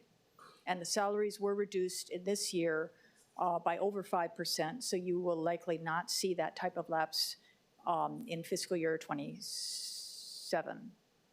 Wait, what fiscal year? Fiscal year 27. Yeah, thank you. Thank you. It's all good. I don't even know what year it is sometimes too. So I also have a question that is kind of sticking with me when you mentioned that it will help for better planning in the next fiscal years. Would you be able to share a little bit more about that? Because I'm sure it's just beyond the playgrounds and fund itself, right? So what other components come into play? So for the planning, what we've been doing is a couple things. As I mentioned, the botanical gardens, there's 5 botanical gardens. They're really very short-staffed. They're not staffed well. They have a huge number of visitors coming into them and also a huge number of residents. We've done the Ho'omaluhia Long-Range Master Plan, which now gives us a vision for that botanical garden, and we would be doing a lot of improvements there. Our botanical garden director is retiring, which we're very sad to see her go, but it does give us an opportunity to try and bring in somebody that can help carry that vision forward in the future.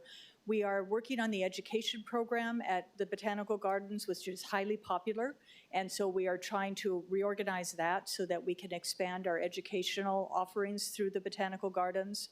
On the recreation side, as you folks know, we've been doing a lot of work around youth leadership and our summer fun programs and starting to build that out, the junior leader, the intermediate through high school student program. Our Kapuna clubs We are working on revitalizing those because that old model of the Kapuna Club is not that attractive to the new Kapunas that are, coming into that age group, and so they want more active activities. And then, as you know, we've been doing a lot around planned maintenance and asset management. So we did, with the thanks of the TAT funds and the support of this council, we did an assessment of all of our roofs.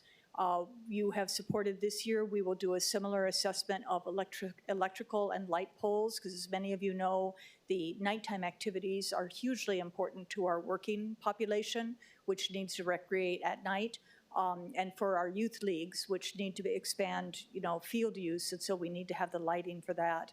So we will be doing a lot of asset management and planned replacement and repairs to keep recreational amenities in working order for our residents as well as our visitors.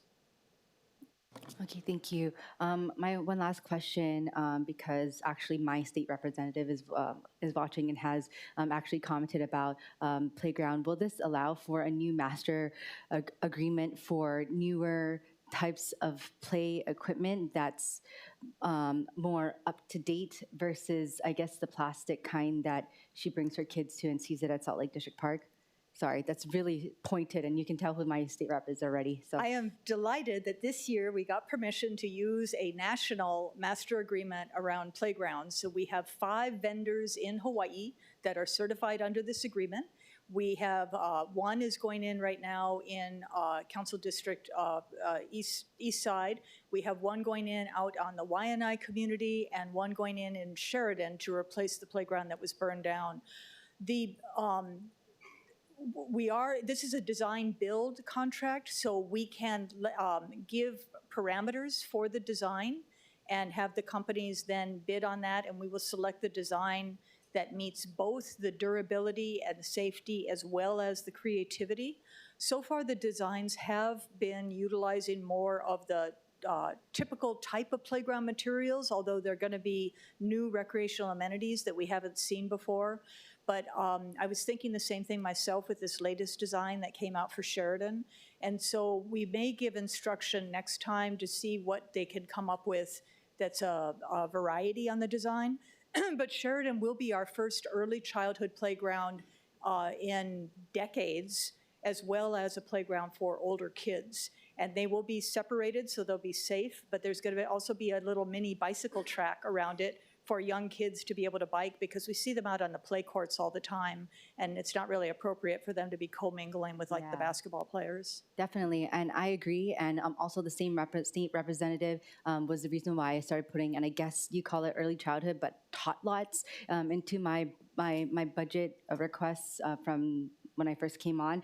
So thank you. I'll be able to share that with her. I'm sure she's watching. But thank you very much for that information. And also, I guess, more what you're looking at into implementing for planning. And I know you've mentioned during the budget cycle, but also now about how you're looking to lower down the amount of funding that we should be utilizing in each fiscal year. Thank you. Thank you, Councilmember Cordero. Any further questions for the director?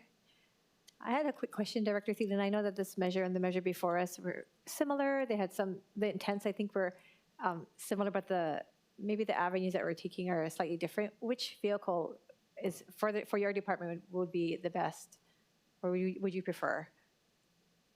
I'd have to go back and take a closer look at the 2 bills to see the differences in the language. We were looking honestly more at the appropriation amounts and where they were allocated. So I think the administration is supporting allocating the full 8.34% and is supportive of the allocation dispersal in Bill 44. May we reserve comment on the rest of the text of a preference between one or the other, because we haven't really looked that closely. I appreciate that. We want to make sure that when we're moving things forward, it'll help you the best way. Okay. Members, any further questions? Any discussion? Thank you so much, Director. Members, we are in discussion. Councilmember Tupola. Yeah, thank you so much, Chair, and thank you, Councilmember Kiana, also for your discussion and for the different thoughts that were shared. I think that it would be appropriate to hold Bill 49 and move forward Bill 44. I will say that there may be some language that might be want to be preserved, but it's nothing that we can't work on. And I honestly feel like we're having a Parks Committee meeting this morning, so thank you for the time, everyone. Thank you so much, Councilmember Tupola. Members, any further discussion? Councilmember Dos Santos Tam. Thank you. While I'm not a member of the committee, I want to thank my colleagues for starting this discussion. I think it's an important one.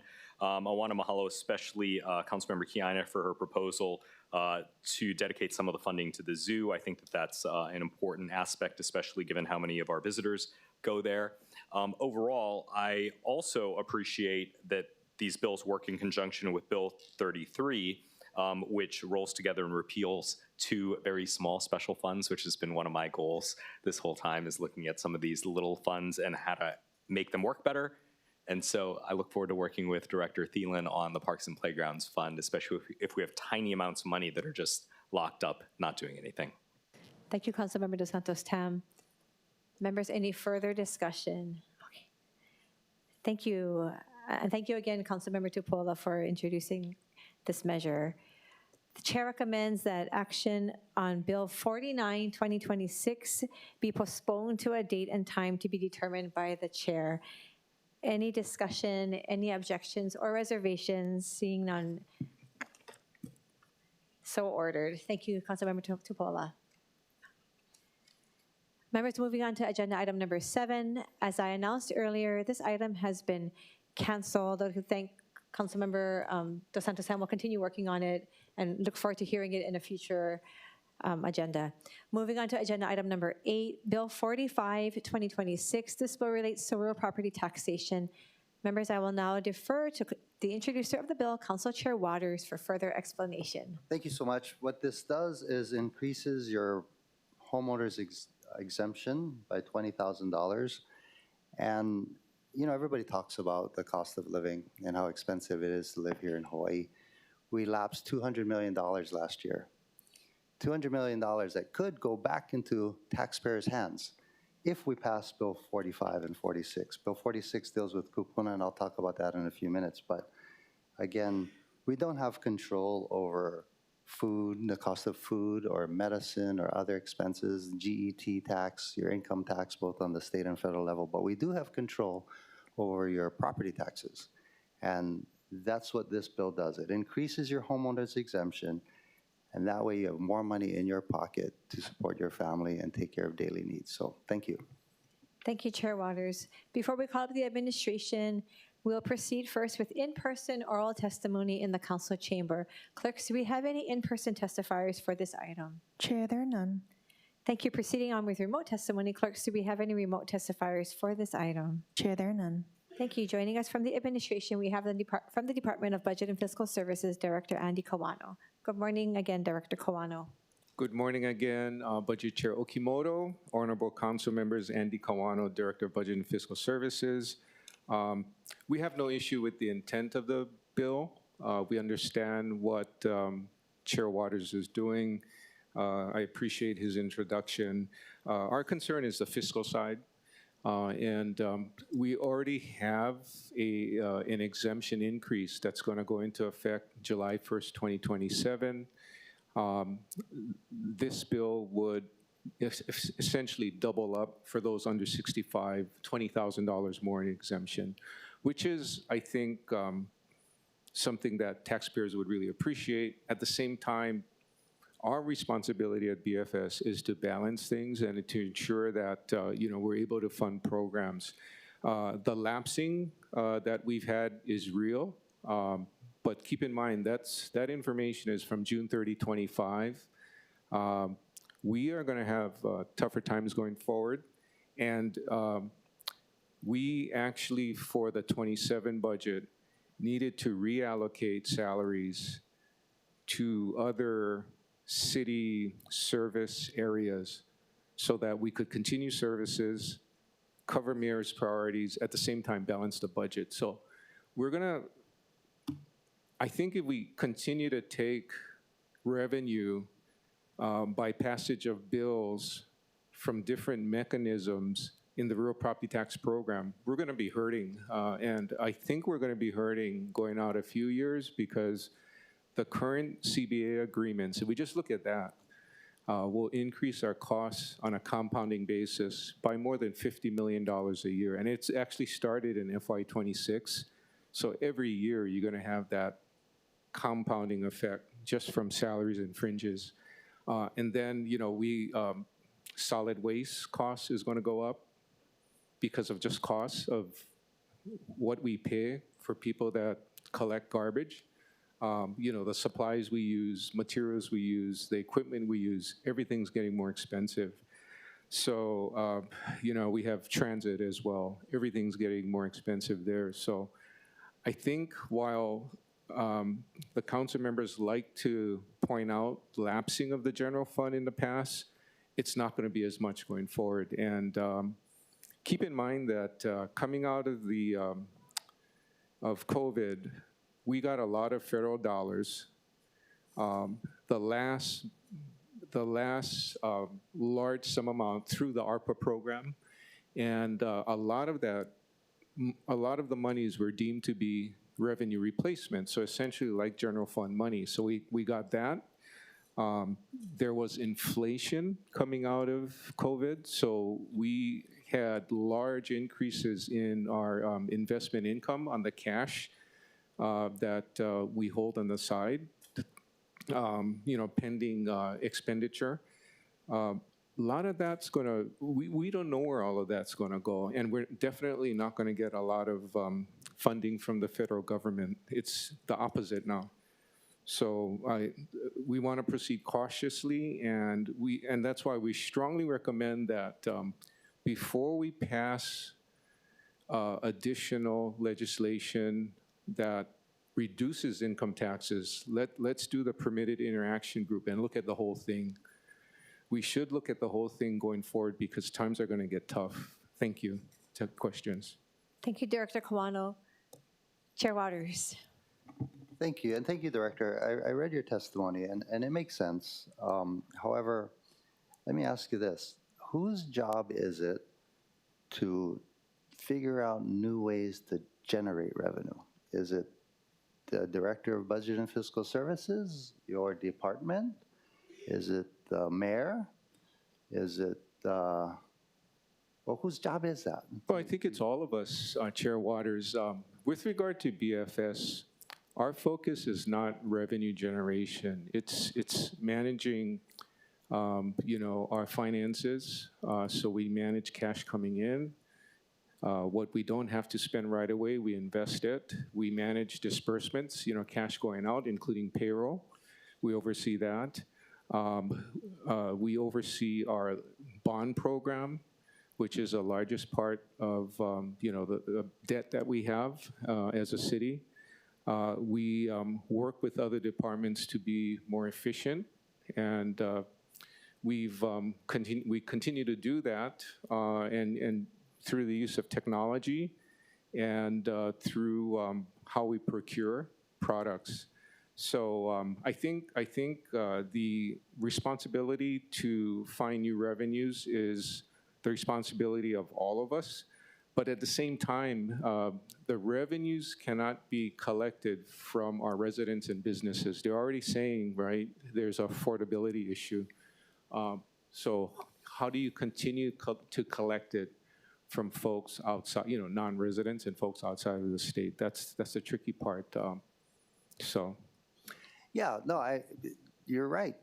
But looking at your department and you're saying your job is more to manage the budget rather than to look at how to generate revenue.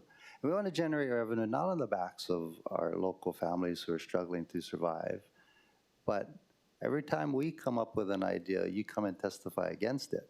So I'm asking you guys, what idea do you have? I mean, if you're saying your job is to manage the budget, whose job is it? Do we ask the managing director or the mayor? How do we generate revenue so that we can lower taxes on our local people? We can have discussion across the board.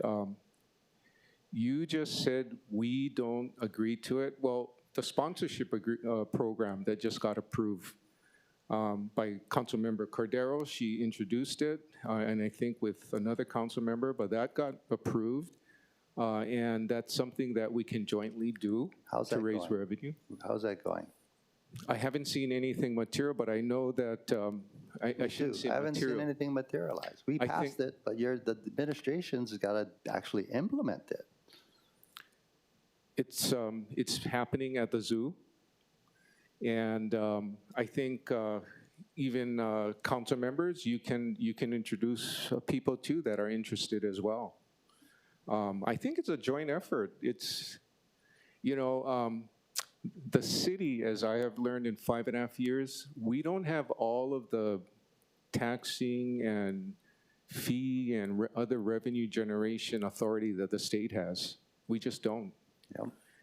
And what we can levy in terms of charges and fees and taxes, we have to be careful because the feedback we're getting is everything's too expensive. People can't afford it. And from BFS's perspective, we don't really provide the services that we can charge for other than collect real property tax. But then we're collecting real property tax on behalf of all of the different agencies because real property taxes help to fund agency services across the city. Yeah, no, I'm just asking if you have any idea on how to generate revenue not on the backs of our local residents. Do you have any ideas on how to do that? In terms of what I've seen where other governments have large amounts of other revenues, it's through contributions, donations, and those sort of things, if it's not taxation or charging fees and so on. So some governmental entities just do better, and that's something we can all focus on. Is that something that your department is looking at, getting private donations to the city government? I'm not going to say our department directly, but our Department of Enterprise Services, they're doing, I think, a good job of doing that. I think the mayor's office does it as well. It's a joint effort. It's not just BFS. It's not HPD. It's not just DES or parks. It's all of us working together. It's not CSD only. Well, we just heard from Department of Enterprise Services that they want to siphon off money from the transient accommodation tax. So, are they generating revenue or are they asking us to appropriate money from the TAT? My theory is you have to invest and spend some to make it as well. Sure. And we're not talking of a lot. Keep in mind that the money set aside through OTAT is 8.34%. That's about $9 million a year. Half of that goes to HART already. And we have to commit to that because it's in our full funding grant agreement with the FTA. So half of it is there. So we're talking about $4.5 million. So when you break things down, most of the 4.5 is going to parks. The zoo is getting a small fraction of the $4.5 million. Mm-hmm. Okay, and I'm just saying it'd be great if the administration can come up with ideas on how to generate revenue. I wish Amazon would make a contribution of some sort. They're doing more and more business on our island, and maybe downstream they might. We'll see. Yeah, thank you, Chair. Thank you, Chair Waters. Any further questions for Director Kawano? Director, I had one quick question. Yes. You mentioned that we've, as a council, have mentioned the lapse funds, and you said that's from 2025. When can we get the numbers for? I know we just ended fiscal year 2026. When will the numbers from last fiscal year be ready for us? So from a timing standpoint, we normally don't release the quarter end for June 30, 2020, June 30, until the audit is done. And because of how broad the city's operations are, there are component units that have to be included in. we don't really have a number until the November, December timeframe. And that's why the quarterly report is usually delayed until the audit is issued. Okay. So that's why there's a delay, because of the audit. Okay, so just to clarify, so around November, December is when we will see last fiscal year's numbers? I'm hoping artificial intelligence one day can audit 24/7 around the year, so that when the year ends, maybe the next day we have numbers, but unfortunately, Okay. it's not there yet. Yeah. Thank you. Okay, see no further questions for Director Kawano. Members, we are in discussion. See no- I want to thank you for your input. We do take into consideration greatly the input, and thank you for the testimony that was provided. Thank you, Chair Waters. I know that, again, you've been a huge proponent for how we can help our local residents, and I think that the discussion can move forward, and hopefully we can find a way, considering, that we don't have the numbers yet for fiscal 26, but we hopefully will have it in a few months before the year ends. Oh, Councilmember Kia Aina. I'm sorry, late to the discussion here, but as this is the first of a few, I just wanted to, reiterate my desire. We've talked about it a lot with regard to a permitted interaction group, Chair, because I see a couple of Chair Waters as well as yourself, and I think it's all good. And for many of us who are termed, right, we only have 2.5 years left where the administration, I guess what I'm thinking, with the budgetary cycle starting in March, this is a wonderful window of opportunity to consider it as we move forward, because we have done a lot of good things. And I think, with a permit interaction group, which I would hope that we could get some experts in the field too, to come and talk story with us or be on it. I just think that we can get prepped so that the remainder, for those of us who are going to be termed out in 2028 for actionable items. So that's just my manao. Thank you, Councilmember Kia Aina. Members, any further discussion? Okay, seeing no further discussion, the chair recommends that Bill 45, 2026 be reported out for passage on second reading and scheduling of a public hearing. Any discussion, any objections or reservations? Hearing none, so ordered. Moving on to agenda item number 9, Bill 46, 2026. This bill relates to real property taxation. Members, I will once again defer to Chair Waters, the introducer of the bill, for further explanation. Thank you so much. So yesterday I had a conversation with Mrs. Ikeda from Kapahulu. She was complaining to me about how her property taxes go up every year, and she's on a fixed income, and her home has been in her family, the Ikeda family, for generations, and she's afraid that if things don't change, she's going to have to sell. And that just was so sad to hear. So I explained to her that one thing that we can do is increase the homeowner's exemption for kupuna, and that's exactly what Bill 46 does. So I'd like to rename Bill 46 the Mrs. Ikeda bill, yeah? Because we're fighting for our kupuna to stay in their homes that they grew up in. Thank you very much. Thank you, Chair Waters. Before we call up the administration, we'll proceed first with in-person oral testimony in the council chamber. Clerks, do we have any in-person testifiers for this item? Chair, there are none. Thank you. Proceeding now with remote testimony. Clerks, do we have any remote testifiers for this item? Chair, there are none. Thank you. We'd like to welcome back with us from the Department of Budget and Fiscal Services, Director Andy Kawano. Aloha again, Director Kawano. Good morning again, Budget Chair Okimoto, Chair Waters, Vice Budget Chair Nishimoto, Honorable Council Members, Andy Kawano again, Director of Budget and Fiscal Services. With regard to Bill 46, Chair Waters, by the way, I'm a kupuna too, so thank you. Thank you for thinking of me. With regard to BFS's position, we oppose for the same reasons as for Bill 46.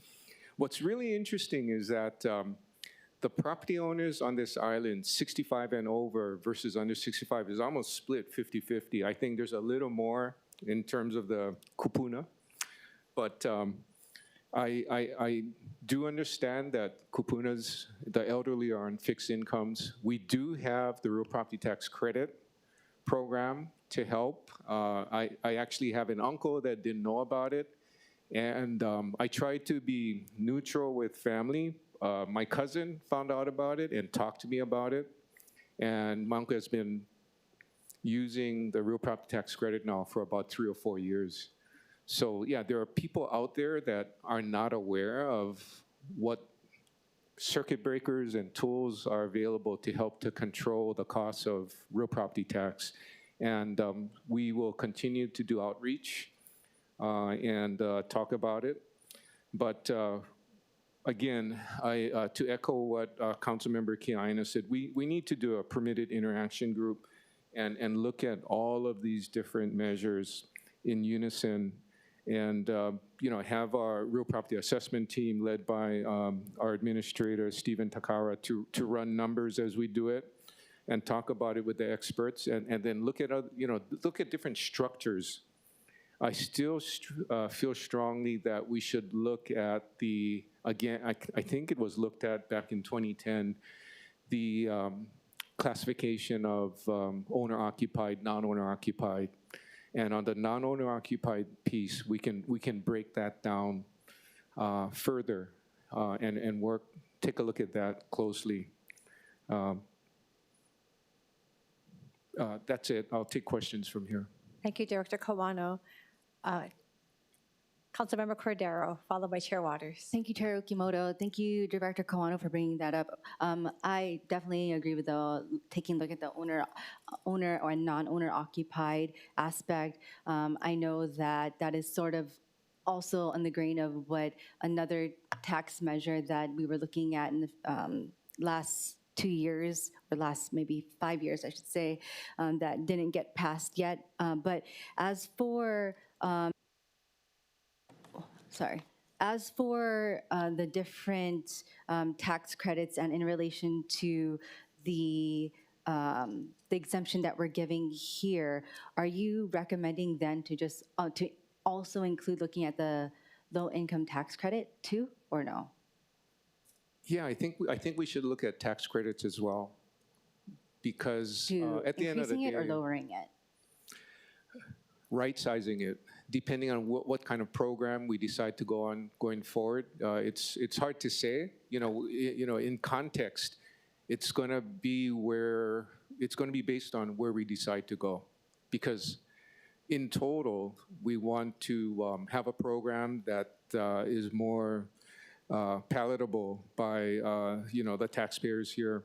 At the same time, we have to maintain revenue levels, in terms of property tax collections to fund our core programs, right? So it's a balancing act that we have to focus on, in terms of our budget. Okay, I kind of got it, but I kind of didn't get it. But what? Oh no, right-sizing it. I get. Okay, never mind. It's okay. Maybe we'll meet later. Yeah, we can meet later. Okay, thank you. Thank you, Chair Okimoto. Thank you, Councilmember Cordero. Chair Waters. Thank you so much. Perfect opportunity to educate the public on the real property tax credit. Would you like to expand on that just a little bit? The real property tax credit is different from an exemption. The exemption is a reduction of the assessed value that reduces your net taxable value that the tax rate gets applied to. The real property tax credit is after the fact, so it's a credit against taxes that you have essentially paid. So it's based on it. There's a cap in terms of income for the title holders in a household or in a house unit, and it's $80,000. And the $80,000 is the aggregate of all of the title holders in a home. It's been working, I think, quite well. Kupunas use it a lot. I've talked to our Treasury Department, and I think most of the applicants by far are kupuna. What the credit does is it limits the amount of property tax to 3% of the reportable income, or $300, not less than $300. I appreciate that, and we really got to get the word out there that this is available to folks. If you make $80,000 or less, your property taxes would be limited to 3% of your income, or $300, whichever is less. I note that we have Civil Beat, Ben Angaron, in the audience. Maybe this is a perfect opportunity to write an article on how people can save money and pay lower taxes. Yeah? Yeah, we actually have a brochure posted at the city website. Can you give it to Ben Angaron from Civil Beat? I can send it to Ben. Yeah, perfect opportunity to write a really good article about how to lower taxes. Yeah. By the way, the city council raised it from $65,000 to $80,000 recently. Would you support raising it up to maybe $100,000? Because what we're talking about is all title holders. That's the same question that Councilmember Cordero asked, but differently. In context, we got to look at it in context, right? So depending on where we go, let's say we do the PIG, where we go with the core structure of the program, essentially we need to be revenue neutral if we can. So it'll depend on that analysis, because if we keep giving, we're going to have to either increase the tax rate or reduce services.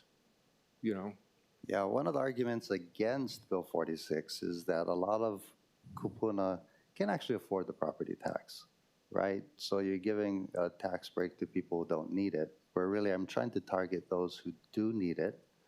And it's just a simpler way to increase the homeowner's exemption for all kupuna. But again, this real property tax credit, we got to get the word out and let people know that this is available and out there. Can you tell us, well, I guess we could talk about that on another bill, but how many people actually utilize the real property tax credit? I just have rough numbers. I haven't checked recently, but when we were at 60,000 or 65,000 when this administration started, we would receive about close to 5,000 applications and then maybe process between 4,000 to 4,500.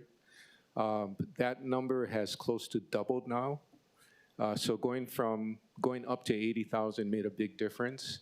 The benefit would be close to $5 million at the lower threshold. When we raised it, we're benefits at about $9 million. So it almost doubled. Fantastic. Okay, thank you. Thank you, Chair. Thank you, Chair Waters. Councilmember DeSantos Tam? Thank you. In your testimony on the bill, you mentioned the total amount of estimated revenue loss for the city, which is obviously what's a large number here, several $1 million. If we could educate the public, if we increase the exemption by this much, how much of a difference does that make for an individual property owner? Each $20,000 is about $70.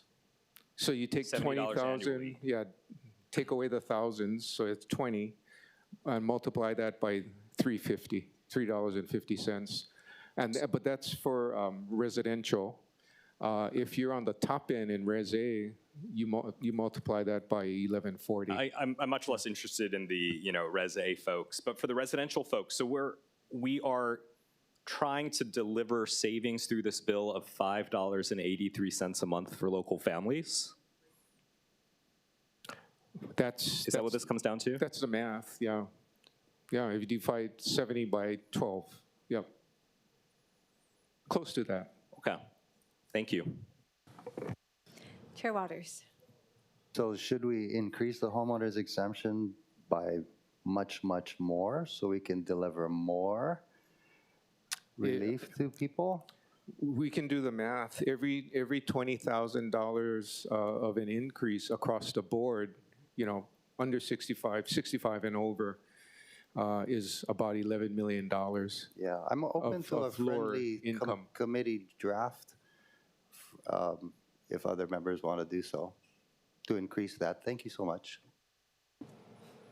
Thank you, Chair Waters. Members, any further questions for the director? Okay, seeing no further questions, members, we are in discussion. Okay.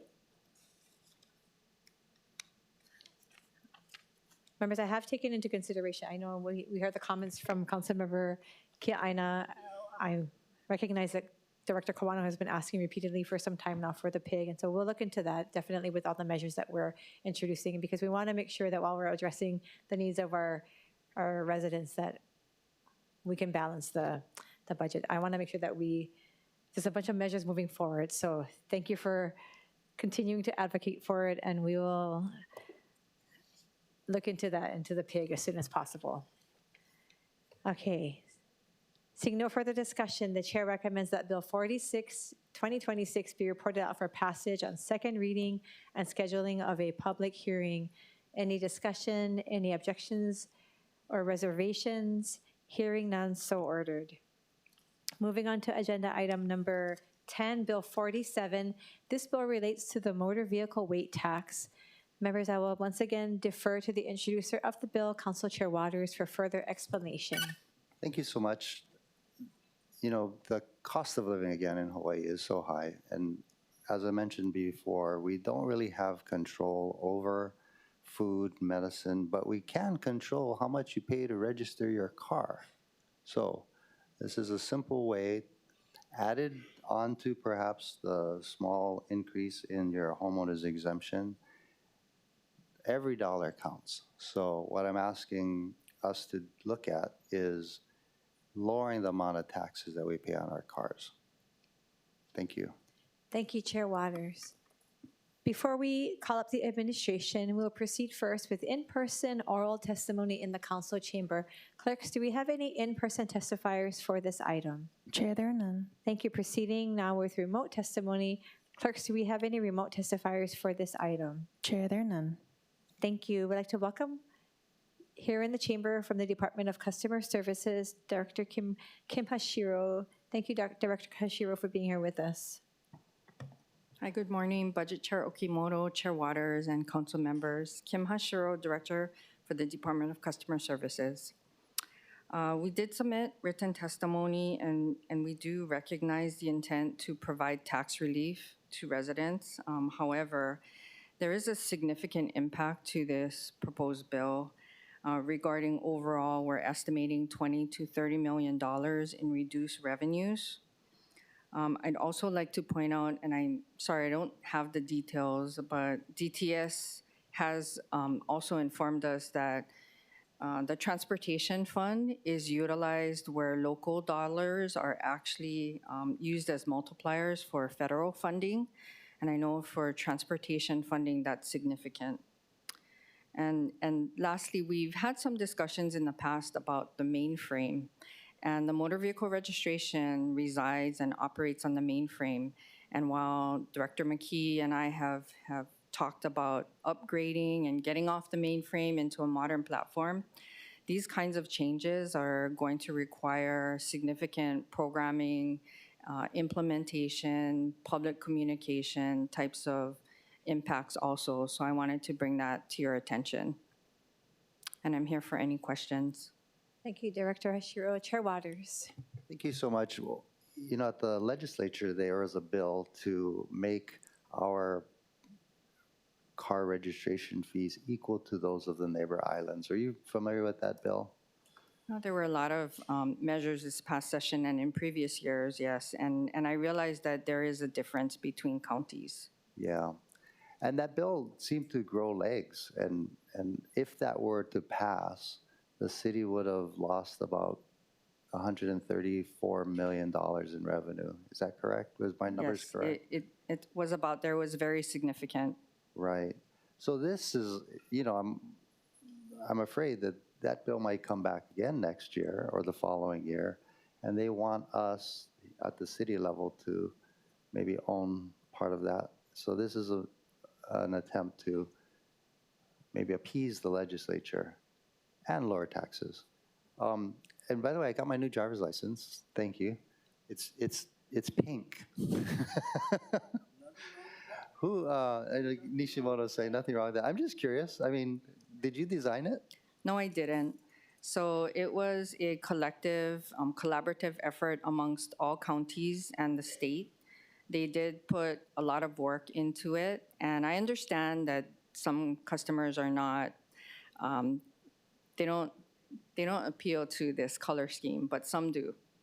And really what we're trying to do was retain the rainbow, which is on our license plates. It's known as a symbol for motor vehicle registration, driver's licensing. However, the system itself, it's a new system that we're upgrading to, and that's a critical system because our existing system is from 2009, and we need to upgrade and get off that system into a modern system. For operations, for service, there's a lot of benefit to that. And what that did was it actually created a card using a certain theme that looks different because the technology is different. Yeah, and it got the humu humu nuku nuku apua on the back. Yes. But State fish. it actually took a long time to get. It was like over a month. But anyway, that's not what we're talking about here. I get your testimony. I think it's worth talking about. I know we really need the money, is what you're saying. But at the same time, people need cash in their pocket as well. So thank you. Appreciate the discussion. Thank you, Chair Waters. Councilmember Cordero. Thank you, Chair Okimoto. While I, of course, am wary about such, decrease in revenue for things that matter most, like with our roads and having it go back to our roads, it is an issue that has come up even more than real property taxes.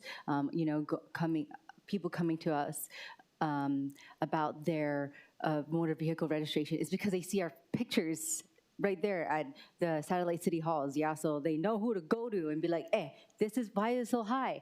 They're direct messaging us, texting us. Well, I gotta say, I also have people from Maui texting me about it. I have no idea why, but anyway, it's okay. While I do have concerns, it is the top cost of living concern that has been filtered through our office and through people bringing it up online and comments, tagging us and different legislators. So I do understand this, but in addition to this, have there been discussions, whether it be with your discussions with the state legislators as well as here with the city administration, on ways we can allow for the registration, fees to be lowered, whether without it impacting it in this way, without impacting the revenue this way? So we haven't had a lot of discussion regarding reducing fees. The vehicle weight tax was established in 2019, was the last time it was increased. And my focus has been on trying to operate and provide service the best that we can.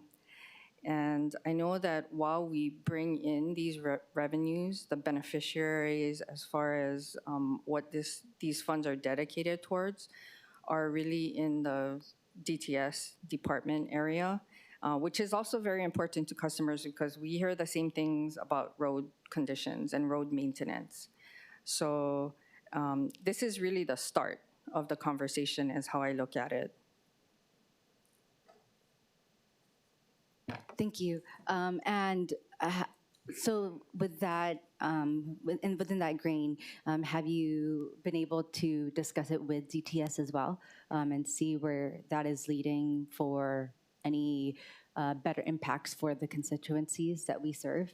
So we've started those conversations with them, and actually I think it is a broader discussion that we need to have overall.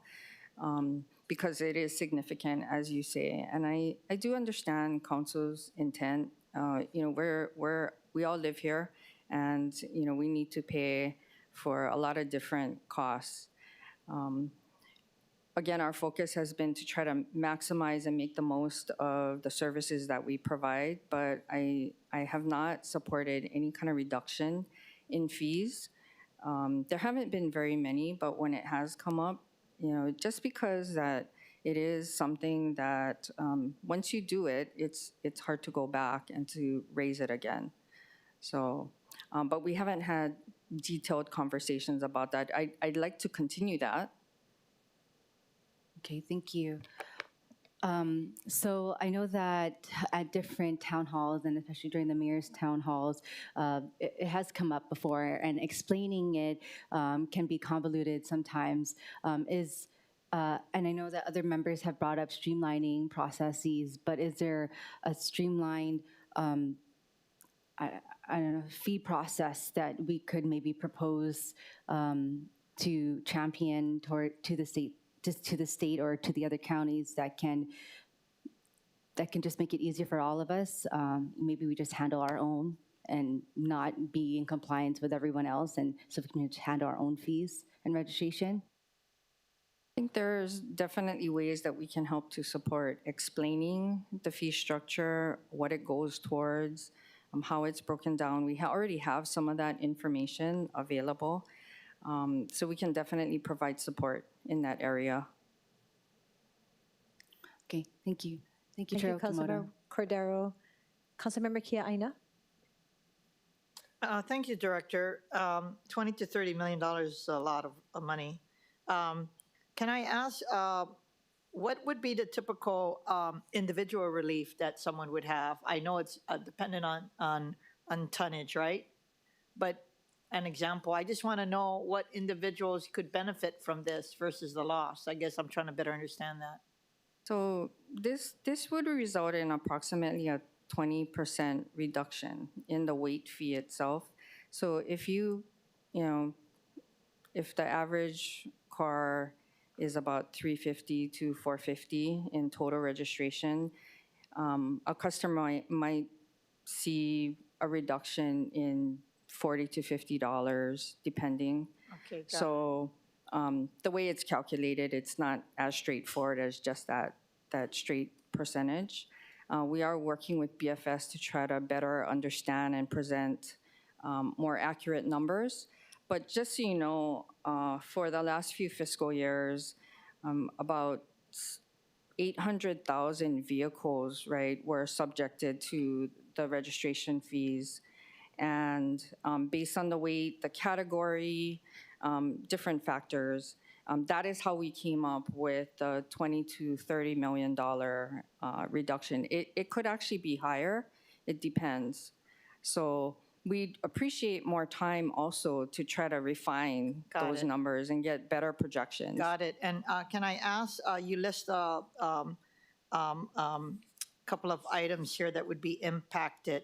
So the funds that you go back, does it go to the Department of Transportation Services? Yes. So It does. it enters the transportation fund, and we summarize the impact to the roads, maintenance, safety, bikeways, mass transit. Got it. Okay. And the Department of Transportation Services concurs with you? So DTS, yes, we've had initial discussions with Director Morton. He is very concerned about the impact. Okay, can I ask you, Councilmember Toba had worked on a measure that was enacted into law for veterans. I guess that was registration, so fees. But for this on the tonnage, what if it was more narrowly confined to a segment like Kupuna? Would that work or not work? It could work, although we'd have to look at our system and see how the records are separated. I don't know how easy it would be to identify vehicles for Kupuna, for example, because there's no demographic data for registered owners right now. Yeah, but it's potential, and the reason I'm throwing this out is I see $20 to $30 million, right? And Kupuna would be a segment of that, and they're the ones who are on fixed income. And so, just similarly to what's going on with the real property tax exemptions, the home exemptions, I think we're just all looking for creative ways. And if we can't get everything, then we could maybe narrowly focus it to those who are most hurt, and those everyone will concur it's our kupuna. Yes, that, Would you be open to maybe crunching the numbers to see what the impact would be if we narrowly tailored this to kupuna? so we can try definitely to revise the numbers based on the information that we have. Yeah. And, you know, clearly their cars would not be the Hummers, right? But it doesn't matter. The fact is, anything that's coming out of their fixed pension or Social Security hits the bottom line. And so- Understood. yeah, okay, thank you. Thank you, Councilmember Kia Aina. Councilmember Cordero. Thank you, Chair Okimoto. I just want to get clarification. You said that there's no demographic data that's collected when you, I guess, take in the registration, and also for other motor vehicle data collection. So what data is then compiled? So for motor vehicle registration, we have the registered owner. We have information regarding if there's any lien on the vehicle. But we don't tie that to the driver's license database. So there's no way right now to actually identify kupuna. For example, if council were to set a definition as to what age kupuna would fall up to or under, then that would be difficult to determine. So we would have to look at a different process to try to identify that, and it could be something where, you know, a request or an application would need to be submitted, and then the demographic data would be verified that way. So it would be a separate process. Okay, thank you. So once again, it's the registered owner and lien on the vehicle. Yes. Understood. Thank you very much. Thank you, Chair Okimoto. Thank you, Councilmember Cordero. Members, any further questions? Thank you, Director Hashiro. Seeing no further questions, members, we are in discussion. Chair Waters. Thank you so much. I did crunch the numbers. It's a 21.43 reduction for passenger cars and trucks at a 20% for commercial vehicles. So that is about $52.50 for the average passenger car, and up to $97.50 for a non-commercial vehicle at the heaviest weight of 6,500 pounds. So it's not insignificant, right? It'd be major savings for people. But I, again, also understand that the city needs this revenue, but it's just worth the discussion.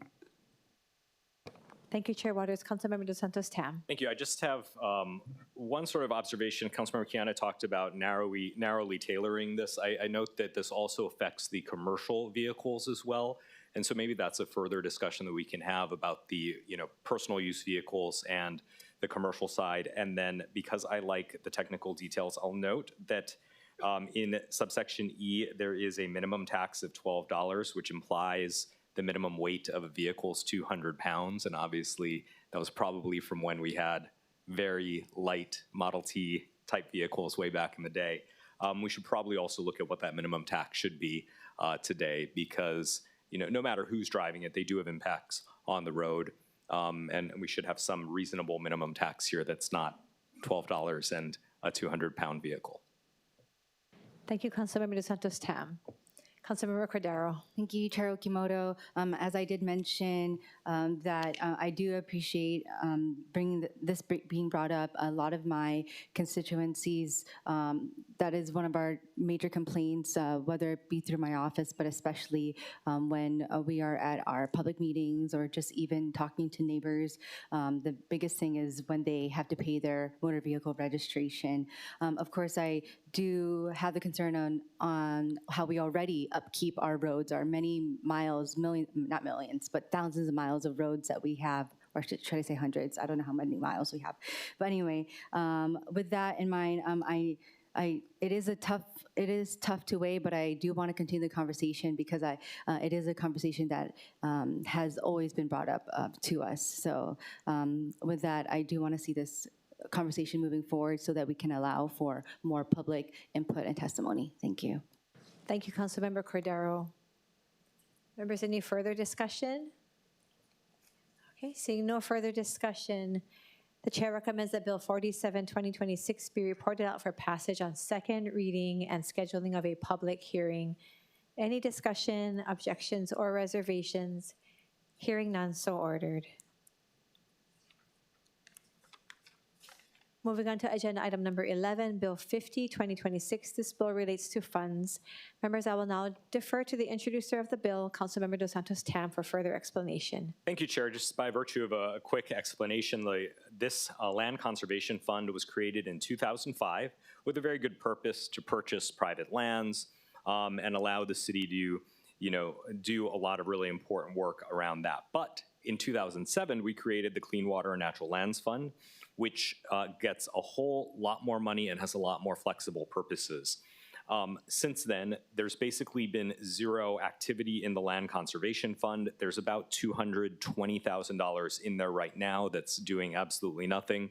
And so what I'd like to do is, because we have a really robust Clean Water and Natural Lands Fund, to do away with this old Land Conservation Fund that's not doing anything, so we can really focus in on the Clean Water and Natural Lands Fund that's actually doing a whole lot. Thank you, Councilmember Dos Santos Tam. Before we call up the administration, we'll proceed first with in-person oral testimony in the council chamber. Clerks, do we have any in-person testifiers for this item? Chair, there are none. Thank you. Proceeding now with remote testimony. Clerks, do we have any remote testifiers for this item? Chair, there are none. Okay, seeing no testimonies, we would like to welcome back from the Department of Budget and Fiscal Services, Director Andy Kawano. Andy Kawano again for the record. No comment from Budget and Fiscal Services. We support the bill as a cleanup bill. Thank you. Thank you, Director Kawano. Members, questions for the director? Okay, seeing no further questions, we are in discussion. Okay, seeing no further discussion,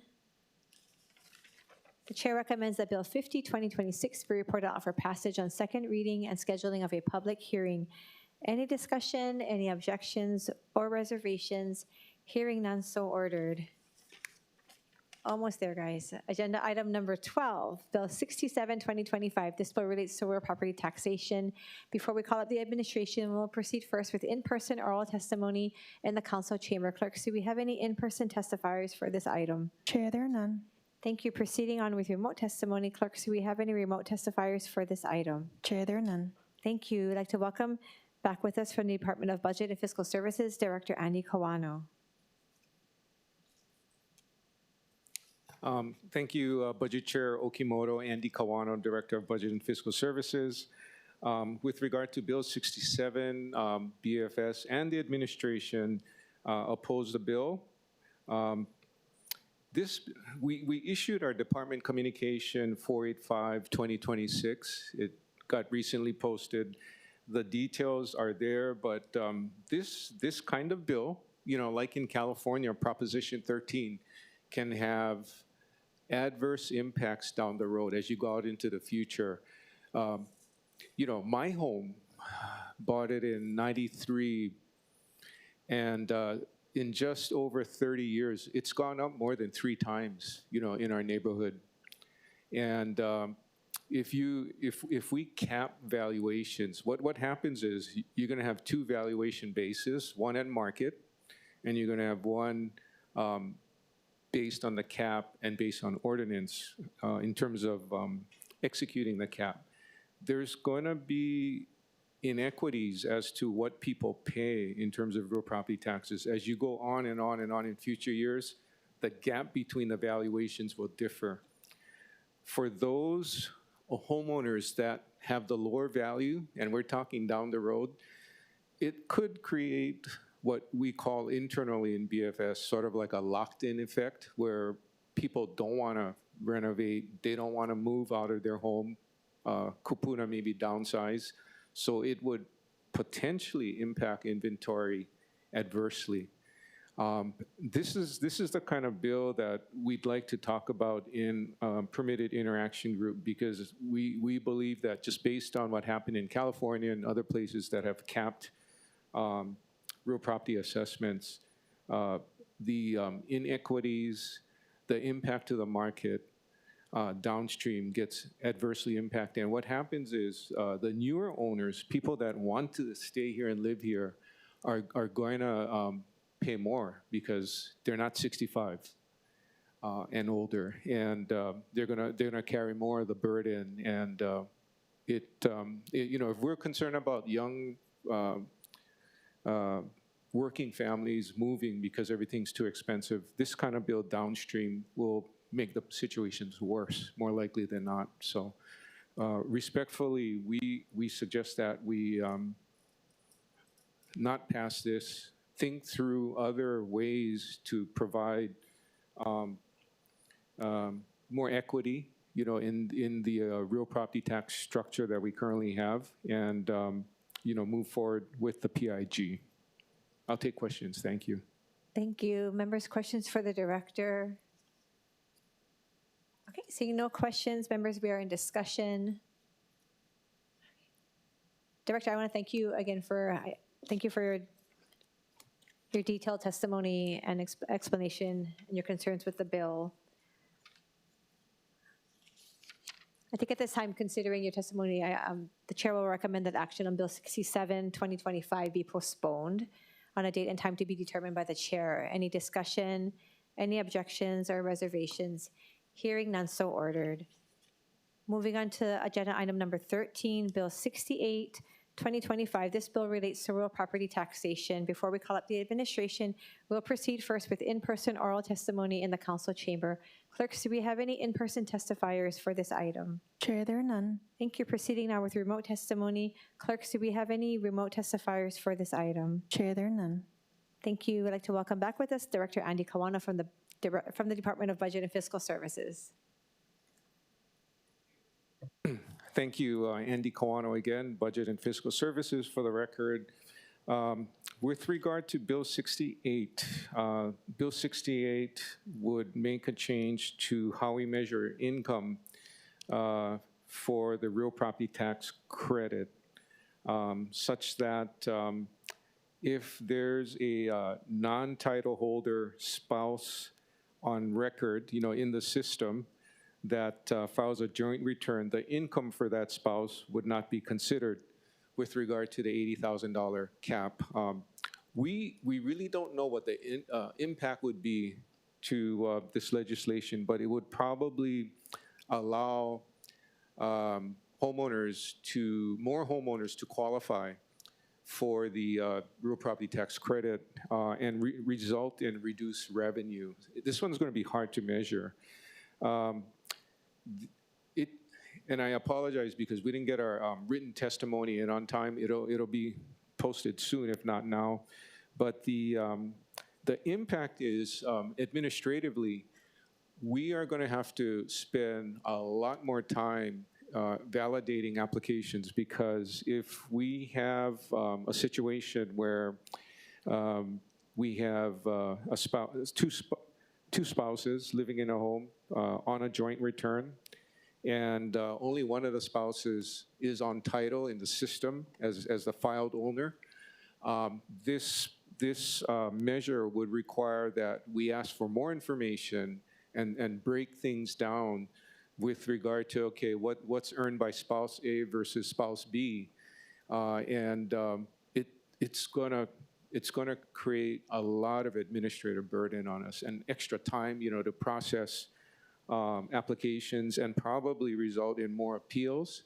On top of that, there's going to be a revenue impact, a negative revenue impact, where we, on a net basis after the credit, collect less taxes.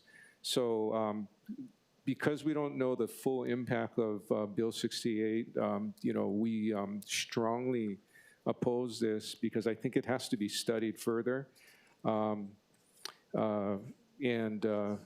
There are other ways to get to where you want to get to beyond, you know, beyond trying to split income for people that own property together. I'll take questions on that. Thank you.